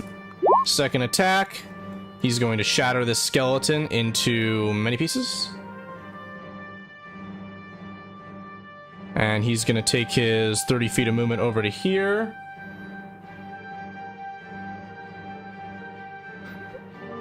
Alrighty. Frida is going to turn on her father who just bit her and say, "I'm sorry!" And chop his skeletal, well, his zombified head off. It's not quite decomposed that far yet. And action surge to swing again against this guy, and she has advantage on the attack. So that is enough to destroy it. It's gonna need some therapy. And then there's some guards, which I'll resolve. And skeletons who are attacking you guys. Let's see, what do we got? These skeletons are all tied up with the guards. We got 2 skeletons down here who are holding bows. Short bow against Natas. And short bow against Guehir. Okay, miss.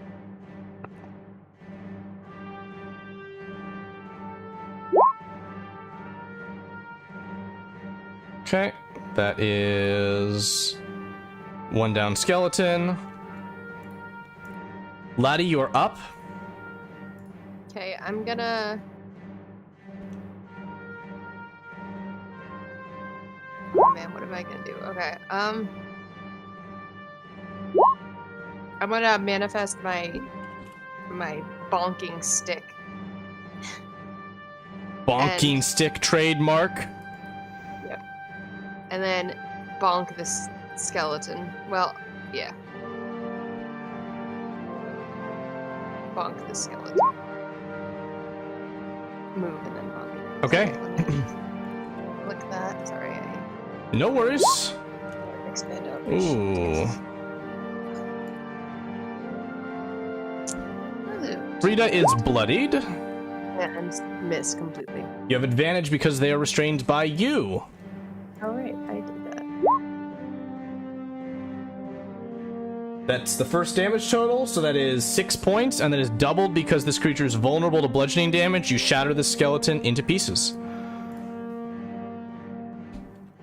I moved at the beginning, right? So I can't move again. No, you can move again if you have movement speed left. Oh yeah, I only moved 1. Okay, you can move again. I'm gonna go here. Fabulous. Natas, you are up. Ah, you see, I was so busy focused upon the little skeletons, I forgot about the big one. So before you take your turn, I do have to run our big man here, who's going to swing his great club towards you twice.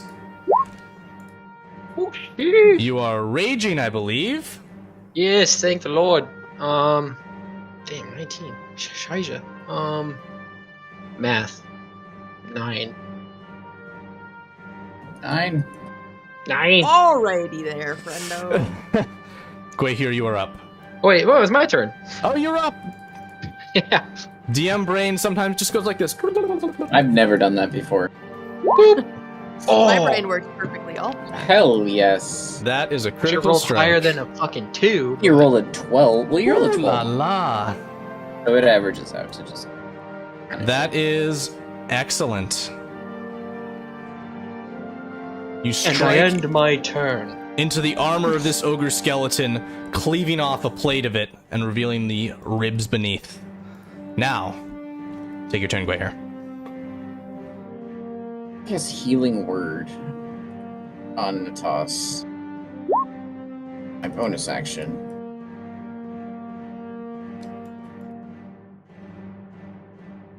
Is you get 5 back. And And I'm gonna dip behind these shield maidens here and cast. I'm intending to take cover from these skeleton archers in the tree too. And I'm gonna cast Vicious Mockery at the ogre skeleton. Sorry. Jesus, this is the wisest ogre skeleton. Yeah. I'm gonna yell, "It's all ogre for you." It doesn't find it very funny. Margie. Margie. He's gonna slowly turn his head and like stare at you, and then To that skeleton there.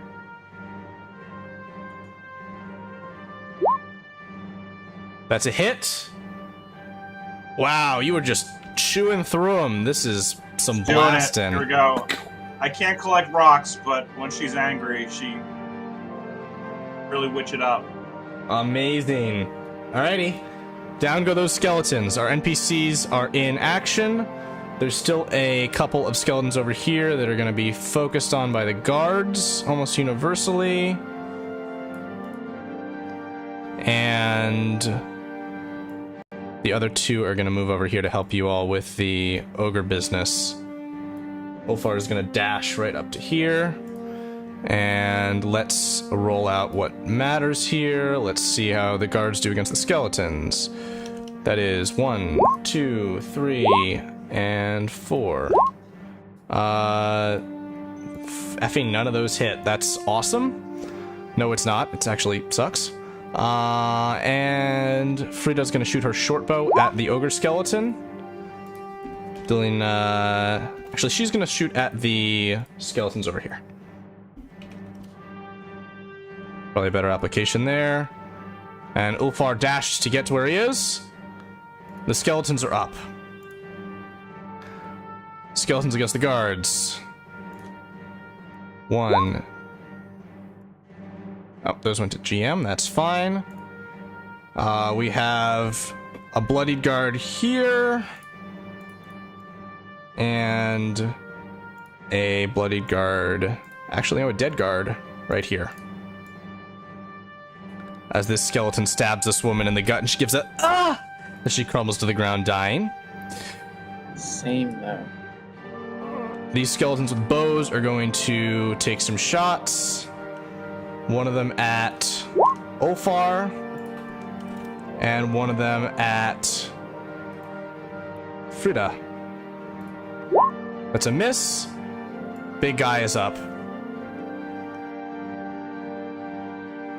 1 attack against you, Natas. 14 to hit. This is exactly. And you are on. Wait, is your armor class 14? I see 15 on the token. 15. No, I think misses exactly. Oh, misses exactly. oh, I heard hit exactly. Blah. And a swing out against Ulfar, which is going to hit for 13. Ulfar is bloodied. Laddie, you're up, and the party is in action.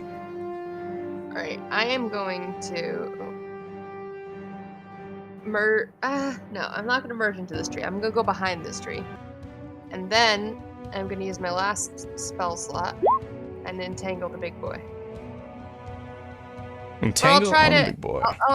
I'll entangle that bloodied skeleton as well. You will also get Ulfar if you do that. I will not do that then. Okay, so just the big one. And this is a strength saving throw. Wow! This has not been the day for the big monsters to save against Entangle. Vines wrap up and grab around this ogre. He is restrained. He's very wise, but not very strong. Natas, you are up. You have advantage on your attack roll, presuming you're targeting the ogre. Ugh. 8 damage. The ogre is bloodied. And I am returned. Wait here. Let's do another Vicious Mockery. Actually,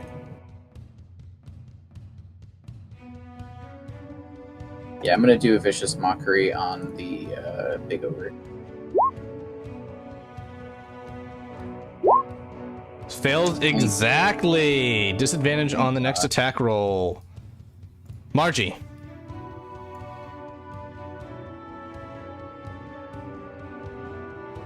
I have advantage for range attacks, right? Against the... Yes, you do. Taggled. Okay. I'm going to move up. I come through this crowd of people. And move Hex and... here.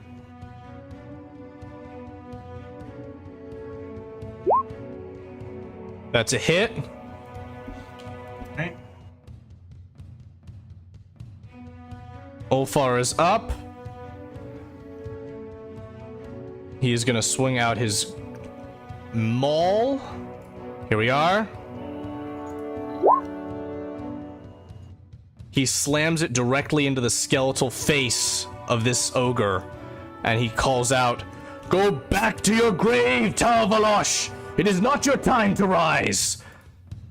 The skeleton's face shatters and it falls to the ground. And he's gonna roll over here and swing out and crush this skeleton as well.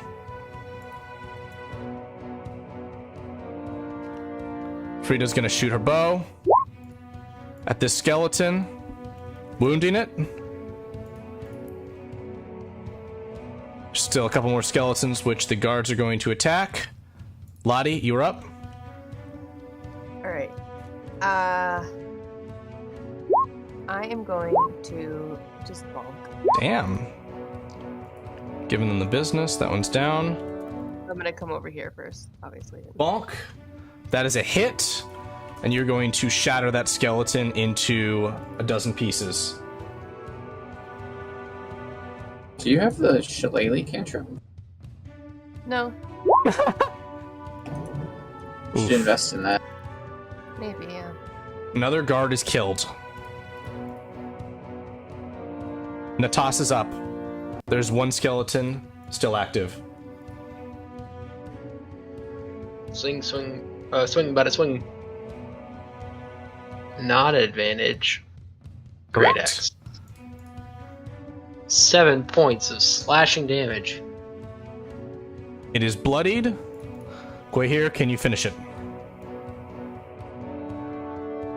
Yeah, with Vicious Mockery, I could try if you want to give it a wisdom save. Let's see a wisdom save. That is a 0. Is Vicious Mockery just basically going here dropping like a diss track? Yeah, but in tongues. What do you say in tongues to this skeleton as you call it to death from beyond its grave? I'm just calling it cursed. Just like fucking die, you cursed monstrosity.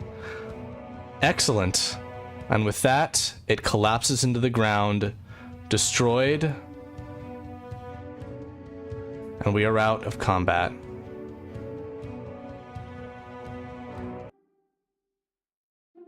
I'm gonna see if I can tend to anyone who's fallen, if check for vitals, see if they're dead, if I can heal them. Yeah, Lottie's gonna go over to the closest person you can see who looks hurt, so I guess that would be what's her name? He would know her name, but I don't. The Frida, or is her name Frida? Yes, it is. Okay, Frida, and hold out the 2 berries he has left and say, "These might help." She'll say, "Thank you. I should really drink some rainwater, though. This is... my wounds are bad." Still, both won't do you harm. She'll look up at you, Lottie, and say, "Did you see that? Right before my father rose. The visage of the ancestor." A shudder kind of like goes through him, and he says, "It was not natural." Ancestor? Ulfar approaches and says, "What vision? What vision do you speak of? I saw nothing." She says, "Just before they rose, it was the philosopher. It was the first of our clan. He called out to me." And her brother shakes his head and says, "I heard no such thing. But," and he points to the skeleton of the ogre, "Talvosh should have rested forever, remaining in the high tomb. And if he is risen, then more could as well. We must take it into account. You know these things? You know that Yes. ogre? All of these, and he points around him, are the bones of our ancestors. We do not burn our dead, but we bury them in great crypts built by those who first arrived here. They are across the valley, one for each of our tribes. He steps forward to his sister and says, "You are hurt. Rest, but in the morning, you and these new arrivals, the ones that our father saw, you must go to the tomb of the philosopher not far from here. I will take those who are combat ready, and we will go to the high tomb upon the hill and ensure that the Great One has not risen." Lati says, "You too must rest. You are So- injured as well." We will. We all will. The Great One? Yes. Yes. He who first brought our people to this land, Boros. Oh. Okay, we'll send words. Isn't there a warrior tribe you mentioned? Yes. We will send word to several of the tribes. And he points to several civilians and says, come here. We must send messages. But if they do not respond, then danger has fallen them as well, and perhaps they will not have fared as well as we have. Frida, whichever one of us has secured the tomb first must then head to the other tribes and ensure that they have not fallen. And he looks now to all of you in your directions and calls out and says, "Those of you who are new here, ancestors are the most important in our lives, the most important things to revere. Them compromised is not just a threat to our bodies, but to our entire way of life." Lati says, "I understand the importance of one's predecessors." "We must find out why this has happened," he says to Frida, "and prevent it from happening again." And so, you all are to go to rest before, on the next day, you head out to respond to the call of the ancestors. And this is where our story for tonight concludes, and where we will resume next Thursday. I knew you were going to say that in my head. I'm like, no, I want to keep going. Are we still level 1? When you arrive next week, please have your character at level 2 prepared to go. Woohoo! All right. Yes. I might need some help doing that. I will be around. And until Or at that least figuring time, out. thank you all for visiting, and I'll see you next time.